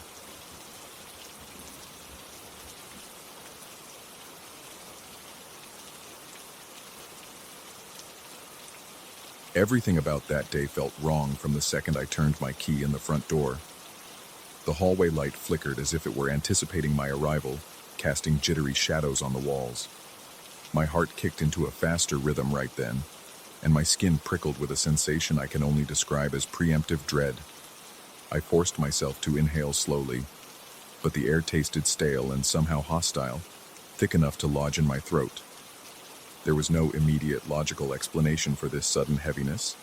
No storm outside, no stench of garbage, no sign of an intruder.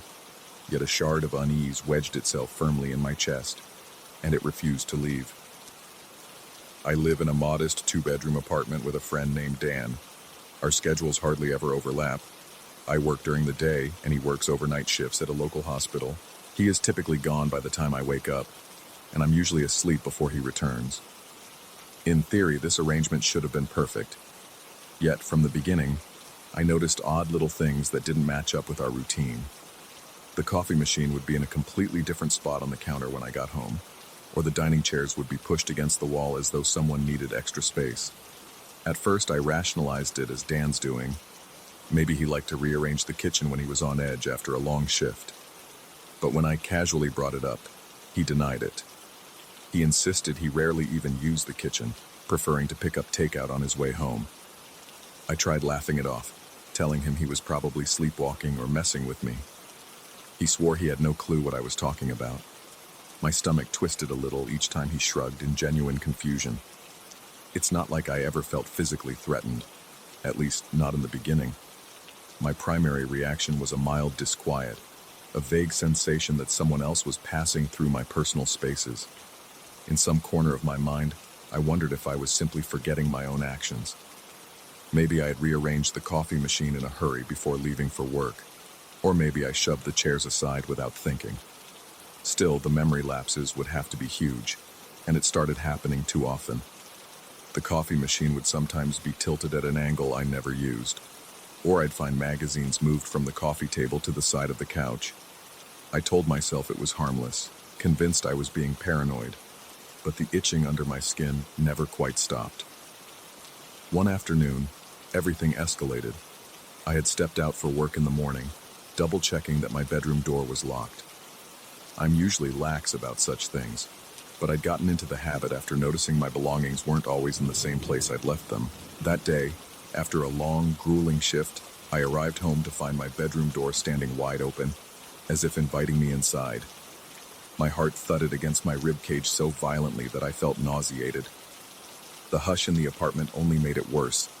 No hum of the TV, no footsteps, no clang of dishes, nothing. I slipped off my shoes, not wanting to make a sound, and took slow steps toward my room. Each movement made the floor creak beneath me, that tiny noise reverberating in my head like an alarm bell. My breath came out ragged, and sweat pooled at the back of my neck. When I finally crossed the threshold, I couldn't see any immediate sign of disturbance, and yet, my locked door had been opened.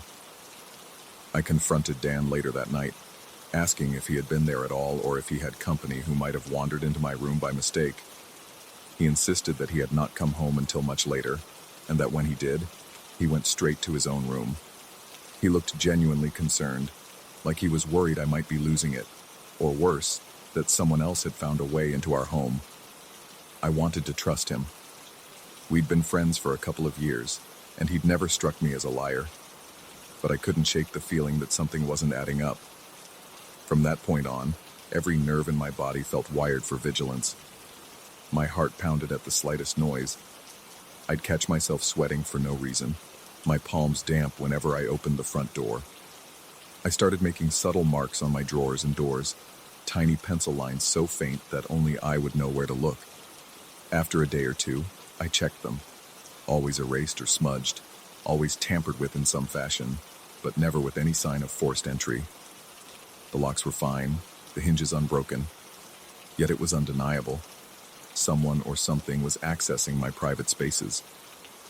A constant flicker of anxiety set up camp in my chest, and I found myself lying awake at night, ears straining to catch any scratch or shuffle in the dark. I tried to rationalize what was happening. Maybe Dan was sleepwalking or in some strange fugue state brought on by stress. Maybe there was a hidden flaw in the door that caused it to unlatch, though the marks on the frame and drawers made that explanation shaky at best. I even considered the possibility that I was doing these things myself, acting out some kind of stress response in my sleep. That idea frightened me most of all, because if I was losing touch with reality, then there was nothing I could do to feel safe. The sense of losing control over my own mind weighed heavily on me. I started noticing more subtle changes in the apartment's atmosphere. The overhead lighting in the hallway flickered more often, casting spasmodic shadows that slithered along the walls. There were odd sounds, like faint scraping inside the walls, or a quiet tapping in the ceiling that didn't match the typical hum of the building's plumbing or heating. Late at night, lying there with my heart hammering against my chest, I could have sworn I heard a distant whisper that cut through the silence. Each time, I'd bolt upright, the sheets sticking to my sweaty torso, and strain my ears. The whisper never came when I was fully awake. It only haunted the edge of consciousness, that gray area between sleep and alertness. My mouth would go so dry, my tongue felt like sandpaper. Sometimes I'd race to the bathroom to splash cold water on my face. My eyes would appear sunken in the mirror, pupils dilated, like I was perpetually braced for an attack. Dan grew more concerned. He mentioned that I'd been acting jumpy, that I'd jerk my head at every minor sound. He said he felt uneasy himself, not only because of my behavior, but also because he sometimes heard strange noises when he was home alone, though he never elaborated. He only mentioned it once, in passing.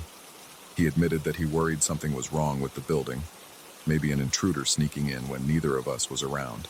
I remember him looking over his shoulder, almost like he expected to see someone lurking behind him, but he refused to push the topic after that. He seemed to prefer ignoring it. I, on the other hand, found ignoring it impossible. Eventually, I took a few days off work, hoping I could align my schedule with Dan's and maybe catch whatever was happening in the act. I stayed up late on purpose, wandering through the apartment with only a flashlight to guide me. The darkness felt alive, pressing in on me as if it had weight and intent. Every squeak from the floorboards under my feet made me flinch, my pulse a rapid staccato. The kitchen was unnervingly quiet. The living room was an array of grotesque shapes cast by the faint glow of streetlights outside. The entire place felt foreign, like I was trespassing in a stranger's house. The coffee maker was in its usual place at first glance, but upon closer inspection, I noticed it was rotated just a few inches off its original position. It was enough to twist my stomach into knots. The chairs were pushed in, yet not at the same angle I'd left them. My palms got sweaty, and my breathing turned shallow. I had that gut feeling again, the suffocating awareness that I was not alone. As the hours crawled by, exhaustion took a toll on me. My eyes burned from lack of sleep. My mind played tricks on me. Several times I thought I saw a shape move in my peripheral vision, a shadow slipping across the walls. Each time I spun around, the room stood empty, silent except for my ragged breathing.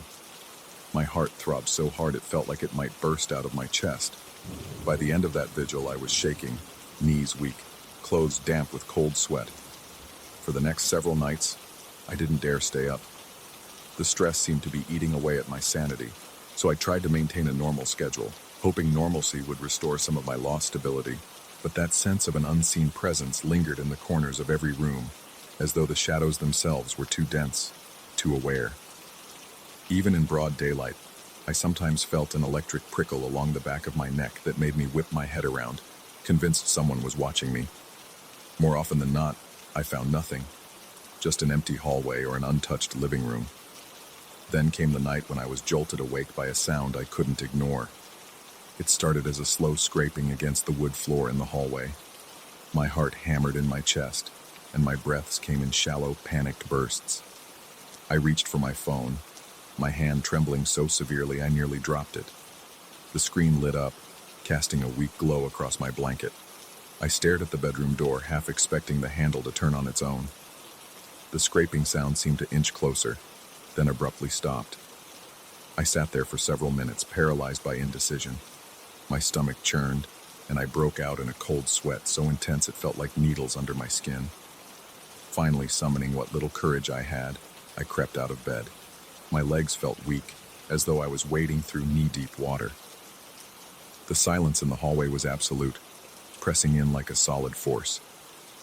Something about the air smelled off, stale and acrid, like old dust mixed with a hint of rotten wood. The overhead light flickered again, giving me only brief flashes of clarity. A corner of the wall, the edge of a picture frame, the faint outline of the coffee table in the next room. It felt like a dream, the air thick and resistant around me. Suddenly, I noticed one of the dining chairs was out of place, angled awkwardly like it had been shoved. My heart pounded so hard that my chest ached. I approached it slowly, every step accompanied by a dizzying wave of nausea. And then I felt a distinct rush of air behind me, as if something had just brushed past at an inhuman speed. Spinning around so fast made my vision blur, and I stumbled, nearly knocking over the chair. My nerves were screaming. I could feel the hair on my arms stand on end, and my mouth went so dry I couldn't even swallow. The corridor behind me was empty, or at least it appeared empty in the flickering light. But that sensation of something moving, something intangible yet undeniably present, would not fade. My heart kept racing for a full minute, and I felt a tingling in my fingertips as adrenaline surged through me. After that incident, I decided I could not stay in the apartment alone anymore. I told Dan about it the next time we both had a moment between shifts, explaining the scraping noise, the movement behind me, the irrational fear that overwhelmed me. He nodded solemnly, not in disbelief, but in a kind of reluctant acceptance. He didn't say much, just that he had also felt weird stuff around the apartment. He never specified further, and I didn't push him. We agreed that maybe we needed a break from the place, but neither of us could afford to break our lease, so moving out entirely wasn't an option. I started sleeping with my bedroom light on, double-checking every lock and every window. The pencil marks on the doors still appeared tampered with each morning, but never enough to give me solid proof of a break-in. No signs of forced entry, no footprints, nothing. My paranoia swelled, and a sense of dread rooted itself in my gut like a parasite. Finally, one night, I reached my tipping point. I was lying in bed, the soft glow of the lamp illuminating a small circle around me. Sometime after midnight, I heard a faint rattling noise from the doorknob. My heart nearly stopped, and I broke into an immediate cold sweat. I stared at the door, my breath shallow, my skin crawling with the certainty that something was out there. Then the knob turned just a fraction, so slight it might have been my imagination, but I swear I saw it move. I could feel my pulse drumming in my ears. My hands shook uncontrollably, and I tried to call out to Dan but could barely form the words. The knob went still, leaving me in absolute silence. My chest rose and fell in quick, ragged gasps, each breath tasting like iron and fear. I didn't sleep after that. By the time morning light finally seeped into my room, I was resolved to confront whatever was happening head-on. I threw open my bedroom door with a burst of adrenaline, half expecting to see something twisted and unreal on the other side. But the hallway was empty, the apartment quiet. The only thing out of place was a single chair again, this time pushed flush against the wall. The sight of it made my stomach clench. That same day, I told Dan I needed to get out of the apartment for a while, and he understood. I packed a bag with essentials and left, checking into a cheap motel across town. In that cramped, musty room, I finally felt some semblance of relief, though fear still lingered beneath the surface of every thought. My hands continued to tremble whenever I remembered the door handle turning. Over the course of a few days, I tried to process the events. The moved furniture, the open doors, the faint sounds, the flickering lights, the creeping sense of being watched. No matter how hard I tried, I couldn't find a rational explanation that satisfied the gnawing feeling in my gut. Part of me suspected something supernatural. Another part questioned my own sanity, and a third part worried there might be a real intruder, some cunning trespasser who managed to evade all our precautions. As I sat in that motel room, the silence pressing in, I realized there was no easy resolution. Despite all the terror, I felt compelled to face it. Running away forever wasn't an option, so I returned to the apartment, determined to reclaim my space. Dan welcomed me back, though he seemed just as tense as before. Over the next few days, nothing overtly dramatic occurred. No furniture drastically moved, no eerie sounds. But the atmosphere remained off, charged with an unspoken threat. My pencil marks continued to get smudged. My bedroom door sometimes clicked, as though tested from the outside when I was trying to sleep. I can't say that I ever discovered a final, definitive answer to what was happening in that apartment. Even after I replaced my bedroom doorknob, changed locks, and installed rudimentary security alarms, I still felt a presence. Something intangible lurked in the corners, a silent watcher that defied any ordinary explanation. Over time, I learned to live with it, more out of necessity than courage. Dan and I maintained our routine, always sharing uneasy glances whenever we heard an unexplained noise in the dark. Occasionally, I'd glimpse a shadow out of the corner of my eye, and my heart would slam against my ribs, but nothing would be there when I turned my head. To this day, I'm not sure if I was dealing with a supernatural force, a psychological breakdown, or some kind of trespasser who knew exactly how to avoid detection. All I know is that the fear became part of my life. I came to accept that living in this place meant existing in a state of constant vigilance. Even now, as I lie awake, I can't help scanning the room, listening for the faintest scrape, the quietest rattle. My body tenses involuntarily, my breathing shallows, and beads of cold sweat form along my spine. The dread is always there, waiting, and maybe that's the most unsettling part, the knowledge that it might never truly leave, no matter how many locks I change or how many nights I spend away from home. I'm left with the unshakable sensation that something watches from the corners of my vision, content to move in silence, always just out of reach. And I have no idea if I'll ever find peace in these walls again. Oh no, Sing.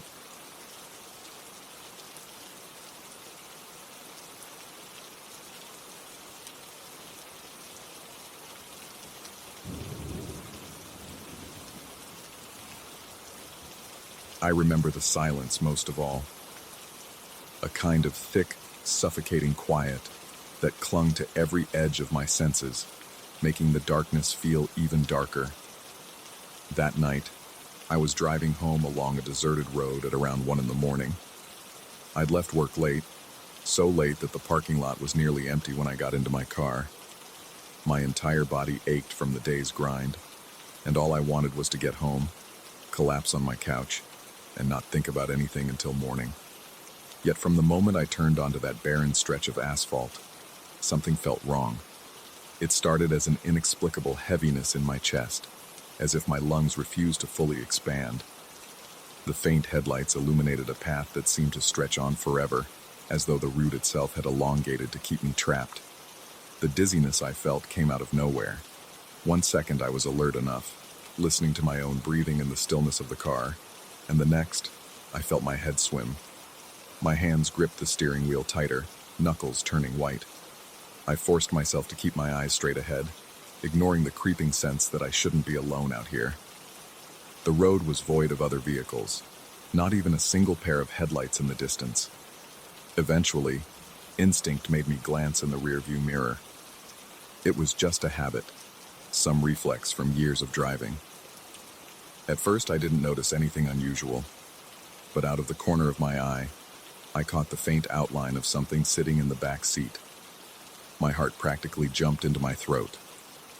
It looked like a person, a narrow shoulder, a faint shape of a head, turned slightly.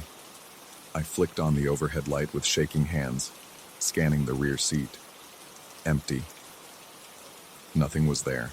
I tried to laugh it off, but the sound that escaped my lips felt forced and hollow. Stress, I told myself. Lack of sleep. Too many hours on the job. Still, I couldn't quite shake off what I'd seen, or thought I'd seen. After a few moments of searching the back seat, I switched off the light again. My breath caught in my chest when, for the briefest second, that silhouette reappeared in the rearview mirror. Just a flicker, a shadow too dark to be a trick of light. By the time I blinked, it was gone. Every instinct screamed that I should pull over, but the idea of stopping my car on that deserted highway was worse than the possibility of seeing something behind me. My palms were damp on the steering wheel, and I realized I was breaking into a cold sweat. My heart pounded so violently that I could feel my pulse throbbing in my neck. All the while, my mouth went as dry as sandpaper, and no matter how many times I swallowed, I couldn't get rid of the feeling that there was a lump lodged in my throat. The silence was unbearable, but I was too afraid to turn on the radio. I couldn't explain why, but part of me feared hearing something else, maybe static that turned into a voice or a sound that didn't belong. So, I continued in that suffocating quiet. Time began to warp. I recall glancing at the clock on the dashboard and seeing it was 1:10 a.m. My journey home usually took about 30 minutes, But after what felt like an hour of driving, the clock read only 1:25 a.m. It made no sense. My sense of distance was playing tricks on me. Trees along the roadside seemed to shift in shape. Their branches reached overhead like gnarled arms. I squinted, imagining I saw eyes among the leaves reflecting the glow of my headlights. But every time I tried to pinpoint them, I found only darkness. My dizziness worsened. There were moments when my vision blurred, making the edges of the road ripple. My heart hammered louder and louder, as if my body sensed something I wasn't fully conscious of. With each breath, I caught the faint scent of something burnt, like overheated wires or smoldering fabric. I checked the vents, thinking maybe my air conditioning was malfunctioning, but I couldn't find any clear source of that odor. When I looked in the mirror again, that shape was back, more distinct than ever. It felt as though it was leaning forward, inching closer to my seat. The terror I felt can only be described as primal. I couldn't bring myself to turn around, so I stared into the mirror, hand shaking on the wheel. My breath hitched, sweat rolled down my temples. I felt a chill crawl down my spine, even though the car's heater was off and the night air was muggy. Unable to endure the silence any longer, I whispered to myself that I was imagining things. I tried to reassure myself out loud, believing that if I could hear my own voice, I would be grounded in reality. Yet the sound of my voice in that emptiness only made everything more unsettling. My words felt swallowed by the darkness, as if I were trapped in a chamber that absorbed sound. I stopped speaking altogether after realizing it wasn't helping. If anything, it made me hyper-aware of how alone I truly was. Eventually, I became fixated on the idea that I had to keep driving, no matter what I saw or felt. Stopping would be a surrender to fear, and fear was quickly taking hold of my mind. My breathing was ragged and shallow, the seatbelt pressed against my chest, leaving me gasping for air like I was claustrophobic. My neck muscles were so tense that turning my head felt painful. Still, I refused to look behind me directly. Even though I told myself 100 times it was just my imagination, the possibility of meeting eyes with something sitting back there was too horrifying. When I finally turned onto my street, a wave of relief washed over me, brief, fleeting. My streetlights stood like silent sentinels, flickering in the gloom. I expected to feel that familiar comfort that comes with seeing your home, but instead, the road ahead looked distorted. The geometry of my own neighborhood appeared off, like the houses were in slightly different positions than I remembered. The tall hedges that lined the sidewalk seemed to stretch upward, overshadowing the pavement. By now, my watch and the car's clock both read nearly 3 a.m. I felt my jaw tighten. 2 hours had passed, but I couldn't remember driving for that long. I had taken no detours, had not stopped anywhere, yet time had slipped away in a manner that made no logical sense. My entire body trembled with adrenaline. When I pulled into my driveway, the headlights illuminated my front door. Everything looked normal, and yet bizarrely unfamiliar. The dull white paint of my house seemed starker in the car's high beams, giving it a harsh, almost sickly glow. I killed the engine, and the sudden absence of the motor's hum made the night feel even more oppressive. My ears were ringing slightly from the tension, and my shoulders felt locked in place. I took a moment to gather myself, summoning courage to glance back into the rear seat. I had to know if that thing was still there. Heart pounding, I turned slowly. The seat was, of course, empty. Relief mixed with lingering paranoia. My sweat-soaked shirt clung to my back, and even though I saw nothing out of place, I felt I wasn't alone. It was an unnerving duality, seeing nothing but feeling everything.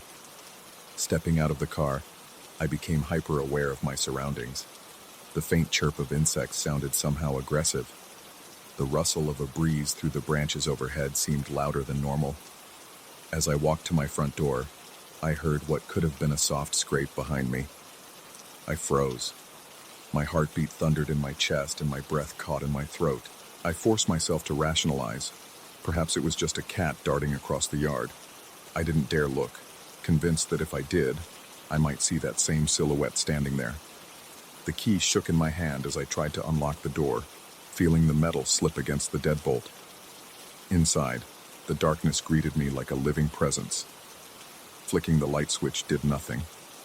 The overhead lamp in my hallway usually came on without a problem, but that night it stayed lifeless. I felt along the wall for a light fixture, cursing under my breath. I found a small lamp on a side table in the living room. Once switched on, it cast a weak, yellowish glow that hardly penetrated the gloom. The walls of my own home felt claustrophobic. The air was thick, stale, making it hard to breathe. I shrugged off my coat and tossed it onto a nearby chair. My nerves were frayed and I couldn't stop looking around, half expecting a shadow to dart across my peripheral vision. My entire body felt sticky with sweat. The tension made my chest ache, and a nauseous swirl churned in my gut. My living room looked as it always did: couch, coffee table, television set. Yet every piece of furniture felt oddly ominous, like it was waiting for me to let my guard down. As I passed the mirror in the hallway, I caught a glimpse of movement behind me. I spun around, heart in my throat, but found only my reflection and the dim living room.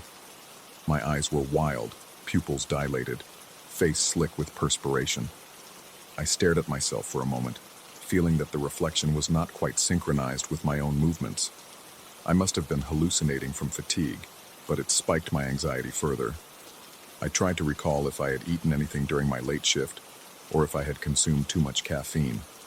My body felt stuck between exhaustion and an overzealous adrenaline surge. Determined not to stay in the dark, I fiddled with the fuse box in the hallway. The overhead lamp finally flickered on, casting a harsh light that somehow made my house appear starker and more unsettling than when it was partially lit. The shadows in the corners looked deeper, as if they held secrets they didn't want to reveal. For a moment, I wondered if I should call a friend, just to hear a familiar voice. But then I remembered the time. No one would pick up at nearly 3 a.m. without alarm or annoyance. And what would I say? That I saw a shape in my car that vanished the second I turned the light on? That I felt something was in here with me now, stalking the corridors just beyond my field of vision? I felt a pang of embarrassment at my own paranoia, but it didn't stop my heart from hammering. I decided a shower might calm me down. The bathroom was small and windowless, offering a claustrophobic form of security. The overhead light in there worked, shining a brighter white glow. I locked the door and let the water run hot until steam blurred the mirror. My breathing was still ragged, and my hands quivered slightly as I undressed. Under the shower, the warmth of the water soothed my tense muscles a little, but my mind wouldn't let go of the memory of that silhouette. Every time I closed my eyes, I pictured the back seat again, that faint shape leaning forward, its head angled in a way that suggested it was staring right at me. Something about that posture burned itself into my brain. I opened my eyes quickly, scanning the bathroom as if I might see that figure behind the curtain. My heart was in my throat again. My gut churned with fear so intense I thought I might retch. After I toweled off, I found my courage waning. I dreaded stepping back into the hallway. The steam made me lightheaded. My reflection in the mirror was still partly obscured, but I could see my eyes looked bloodshot. I told myself I was simply exhausted, that once I slept, the nightmares would end. But part of me sensed that my sleeplessness was just beginning. I ventured back into the living room. The lamp still emitted that weak, sickly glow. My house was eerily quiet. No hum of the fridge, no ticking of the clock in the kitchen, nothing. Even my own footsteps on the floor seemed muted. I couldn't shake the feeling that something lingered in the corners, waiting. My heartbeat quickened at the mere thought, and I realized my hands were trembling so badly that I could barely keep a hold on my phone. I checked the time and saw it was edging past 3 a.m. My body felt numb with fatigue, yet I was jittery, restless. For a few minutes I paced the room, running my hand through my damp hair, trying to rationalize the evening. The more I thought about it, the more certain I became that some presence had been in the car with me. Perhaps it was still here. No matter how many times I swept my gaze around the room, I couldn't dispel the notion that I was under watchful eyes. A cold shiver crawled down my spine when I caught a glimpse of my own shadow on the wall, contorted by the angle of the lamp. Eventually, I sank onto the couch, my heartbeat still a rapid thud against my rib cage. My breathing sounded too loud, too uneven. I felt every nerve ending in my body tingling with awareness, as though primed to jump at the slightest motion. The lamp flickered momentarily, and a spike of pure terror shot through me, like an electric jolt. For a split second, the room was plunged into darkness, and in that instant, I sensed movement across the living room, something shifting or drifting. When the lamp sputtered back to life, I saw only furniture and shadows, but my skin crawled with the certainty that I hadn't been alone in that dark flash. Sitting there, I realized the true horror was not a vicious monster or any tangible creature. It was the subtle sense that reality itself had betrayed me, the time that vanished during my drive, the silhouette that lingered in places it shouldn't be, the shadows that felt alive. These were more terrifying than any physical threat could ever be. I questioned if I was losing my mind, or if some malevolent entity really had followed me home. Finally, I forced myself to stand, convinced that staying still was the worst thing I could do. My legs felt weak, as though I had run a marathon, but I willed them to carry me through the house. With each step, I glanced over my shoulder. I expected to see that shape, that figure half hidden in the gloom, but there was nothing, only my own fear. My mouth was so dry that my lips felt cracked. My heart drummed so loudly I thought it would burst. I circled back to the front door, opened it, and let the cool night air wash over me. There was a part of me that wondered if, by stepping outside, I was inviting the darkness to follow. But staying in that silent, suffocating house felt worse. I stood on the doorstep, inhaling deeply, waiting for my pulse to calm. The breeze carried the scent of damp grass and distant asphalt, reminding me of that lonely road. In the end, I didn't go back to my car or run down the street looking for help. I simply stood there, on the threshold between my home and the night.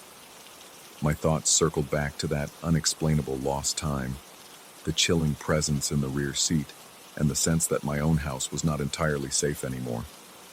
The worst part was the lingering feeling that this wasn't over. The tension, the fear, the dizziness, they were all part of something bigger, something I couldn't define. Even now, thinking about it sends a tremor through me.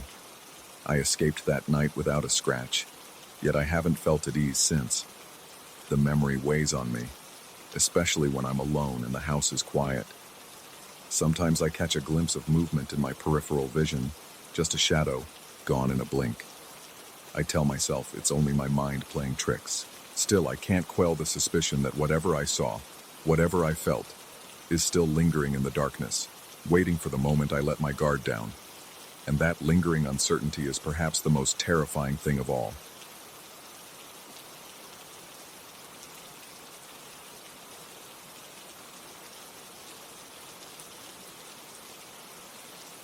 I felt it the moment I opened my eyes that night. The stillness of the house seemed too complete, as if holding its breath in anticipation. My heart thumped heavily in my chest, and I was instantly aware of every beat. The dark corners of the living room appeared deeper than usual, the moonlight falling in pale strips through the curtains. There was something wrong with the silence. It wasn't calm or restful. It was charged, like the moment right before a storm unleashes its fury. That was when I noticed a barely perceptible flicker in the reflection of the tall mirror in the corner, an anomaly in the glass that made my stomach clench. Even though the room was quiet, I could sense an undercurrent of tension, a disquiet so intense it set every nerve in my body on edge. I never wanted that mirror in the first place. It was a family heirloom passed down for generations, supposedly brought from Europe by a distant relative decades ago. I remember how relatives whispered about its origins, claiming it had once hung in the hall of a grand estate. Stories circulated about owners who adored it and others who loathed it, but the facts were buried under superstitions and half-told anecdotes. When it came into my possession, I treated it as nothing more than a relic. The frame was huge and ornate, carved from what looked like a single piece of dark wood. It had intricate swirling patterns and a thickness that gave it an imposing presence. Certainly not the kind of thing you could easily ignore if placed in a room. Yet I left it leaning against the living room wall because it completed the space somehow, made it feel more lived in. For a while, I barely paid attention to it. Life was busy enough, juggling responsibilities, dealing with day-to-day concerns, and trying to maintain some semblance of order in my new home. But every so often, I caught a glimpse of my own reflection passing by, and something seemed off. I couldn't articulate it at first. The best way I can describe it is that the reflection felt delayed, just a fraction of a second behind my actual movements. At first, I chalked it up to tired eyes, or the distortion of old glass. Maybe the mirror was flawed, with hairline scratches that tricked the vision. I told myself it was nothing but the stress of a long day playing tricks on my mind. Yet there were moments that made my skin prickle. One night I walked through the living room to grab a glass of water and thought I saw my reflection turn its head slightly to the right, when I was sure I had turned to the left. My breath caught in my throat. A chill ran down my spine as if an icy hand had gripped the back of my neck. I instinctively took a step closer, my pulse pounding in my ears, but the reflection was normal again, perfectly synchronized with my every move. I ended up laughing nervously at myself. Fatigue, I concluded. My mind had to be playing tricks because I was overworked. Still, these incidents persisted. The following week, I found myself avoiding the mirror altogether whenever I passed through the living room at night. My neck would get hot, and my palms would grow clammy. I avoided making eye contact with my own reflection, as though it were something alive, observing me with silent curiosity. A couple of times I even felt the hair on my arms stand on end for no apparent reason. The mirror, always looming in its dark frame, seemed to radiate a quiet malevolence. Days turned into weeks, and these unsettling moments became more frequent. I tried describing my unease to a friend in passing. He dismissed it, thinking I was overanalyzing or letting urban legends get the best of me. He said, in an offhand remark, that perhaps I simply needed more sleep. I nodded, not wanting to argue, but a prickling sense of dread gnawed at me. Deep down, I believed there was something wrong with that piece of furniture, something I couldn't justify logically. Whenever I walked through the living room alone, especially after midnight, my heart thudded faster, and I found myself listening for sounds I couldn't explain. The wooden floors creaked despite the stillness of the house, and sometimes I thought I heard a faint whisper of movement near the mirror. Yet, there was never anything there. Only my own reflection, facing me as any mirror should. Last Sunday, I decided I needed concrete evidence. I told myself that maybe if I captured the mirror in a photograph, I would see some kind of defect or trick of the light. Then I could put my mind at ease. So, in the early evening, I stood in front of the mirror with my smartphone's camera. The living room lamp cast a warm glow around me, and for a few minutes, everything seemed normal. My reflection moved in tandem with me, looking back at me with the same unsettled expression I wore. I took a few test shots, glanced at them, and saw nothing unusual.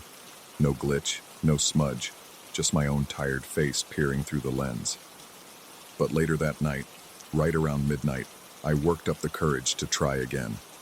My hands were shaking as I lifted the phone, the flash illuminating the edges of the living room in harsh, sudden brightness. I brought the phone up to snap a photo, and at that exact moment, I saw it. My reflection was smiling. Not a gentle or friendly smile, but a slow, creeping grin that spread across its face from ear to ear, while I could feel my own lips pressed together in a firm, straight line. The shock made my stomach churn. My breath caught, my lungs seizing up. For a second, I felt locked in place, as if my legs were made of lead. Then I instinctively hit the shutter button, and the flash went off. When I checked the photo, there was no grin. The reflection looked perfectly normal and serious, but I know what I saw. My heart was still hammering, and sweat drenched my forehead. My skin felt clammy, my pulse racing so violently it throbbed in my temples. I dropped onto the couch, phone still in hand, feeling a creeping sense of nausea. A single question burned in my mind. What if it wasn't in my head? What if something in that mirror was responding to me independently? I couldn't sleep that night. Every time I closed my eyes, I imagined that twisted smile. I recalled how in that split second, my reflection's eyes had flickered with a sinister gleam. as though it knew something I did not. The house felt stifling. The walls seemed too close. My throat was dry and my heart refused to settle into a regular rhythm. I had the distinct impression I was being watched, even with the lights off, even with the bedroom door closed. Eventually, I dozed off from sheer exhaustion, but the restless sleep only brought half-formed nightmares. Morning brought little relief. I moved through my routine almost mechanically, trying to avoid looking in mirrors of any kind. The lingering dread in my chest refused to subside. I was supposed to meet a neighbor for coffee, so I forced myself to go, hoping a change of scenery might calm my nerves. We chatted politely, mostly about mundane topics: work, the weather, the rising cost of groceries. I hinted that I'd been having strange experiences in the night, and in an attempt to reassure me, my neighbor suggested I was experiencing stress-induced sleep disturbances. Maybe I was imagining the delayed reflections, the off-kilter movements. I nodded, but couldn't bring myself to believe it fully. There was a hollowness in my stomach that told me the truth lay elsewhere. When I returned home, the mirror greeted me the moment I stepped inside. Its surface caught a beam of sunlight, making it glint in a way that made me feel oddly exposed. I considered covering it with a sheet, but I worried that would just make me think about it more. As evening descended, I felt the oppressive weight of dread return, heavier this time. My palms sweat as I tried to keep my mind off the mirror, focusing instead on tasks around the house. Washing dishes, folding laundry, every chore felt accompanied by the quiet, persistent awareness that something was in the living room, waiting. By the time midnight rolled around, I was exhausted yet too anxious to sleep. The house was still again, and the subtle creaks of the floor felt amplified in the silent darkness. I stood at the threshold of the living room, staring at the mirror. Dim light from the street lamp outside elongated the shadows, making the reflection in the mirror appear deeper and more foreboding than normal. My heart thudded uncomfortably, my throat constricted, and I had to remind myself to breathe. A thought came to me. Perhaps I should confront it directly, step closer, see if I could provoke the reflection to move on its own again. With every step across the living room floor, my legs felt heavier. My pulse pounded in my ears, and cold sweat trickled down the back of my neck. When I was about an arm's length from the glass, my reflection looked back with an expression that mirrored my tension. I lifted my left hand, and the figure did the same. Slowly, I shifted my right foot, and the reflection followed. There was a moment of near relief. Everything seemed normal. My breath began to even out. Then, in a heartbeat, it happened. A flicker in the glass that was almost imperceptible, followed by my reflection's eyes narrowing at a different pace than mine. I felt my lungs tighten, forcing me to gasp for air. I stood transfixed as my reflection took half a second longer to blink. I snapped. Adrenaline surged through me, and I lunged forward to touch the mirror's surface. My hand collided with the cold glass, and in that brief contact, I experienced a jolt of vertigo, as if something on the other side had pushed back. My reflection stood there, palm pressed against mine, but it felt as if there were a slight resistance, a vibration, that wasn't just my heartbeat. My stomach twisted. I yanked my hand away and took a few stumbling steps backward, nearly tripping over a footstool. My breath was ragged, skin clammy, heart thundering like it would burst from my chest. I knew I couldn't keep living like this, constantly terrified in my own home. I considered smashing the mirror, but something in the back of my mind warned me that might not help. Besides, it was a family piece, and part of me worried about unleashing something worse if I destroyed it. My mind churned with possibilities. Could it be haunted by some ancestral spirit? Or was I having a breakdown, imagining these movements born of stress and lack of sleep? My rational side wanted to believe it was all in my head, yet my pounding heart insisted there was something undeniably real happening in that mirror. I spent the next few days in a state of tense vigilance. I'd leave the lights on, or I'd walk around making as much noise as possible, hoping that maintaining a sense of activity would keep the terror at bay. I even angled the mirror slightly so it wouldn't face the center of the room directly. hoping that changing its orientation might mitigate the odd reflections. It didn't. Each night, around the same hour, I sensed that subtle shift in the air. A surge of dread would paralyze me. Sometimes I heard faint rustling sounds, like cloth moving over wood, though I had nothing draped near the mirror. Other times I felt a gentle tug in my gut, telling me not to look, not to enter that room. More than once, I retreated to my bedroom early, barricading myself in with the door locked, even though I knew a lock meant nothing to a presence that lurked in something as intangible as a reflection. Finally, my nerves frayed to the breaking point. One evening, just before midnight, I made a decision. I approached the mirror with purpose, my heart thudding so violently that my vision pulsed at the edges. Without giving myself time to hesitate, I grabbed a heavy cloth from a closet and draped it over the glass. My reflection vanished behind the thick fabric. A tremor rocked my body, as though I had just committed a sacrilege. I stood there for a few minutes, listening. The atmosphere didn't lighten. If anything, the silence grew denser, pressing in on me like unseen hands. That night, I barely slept.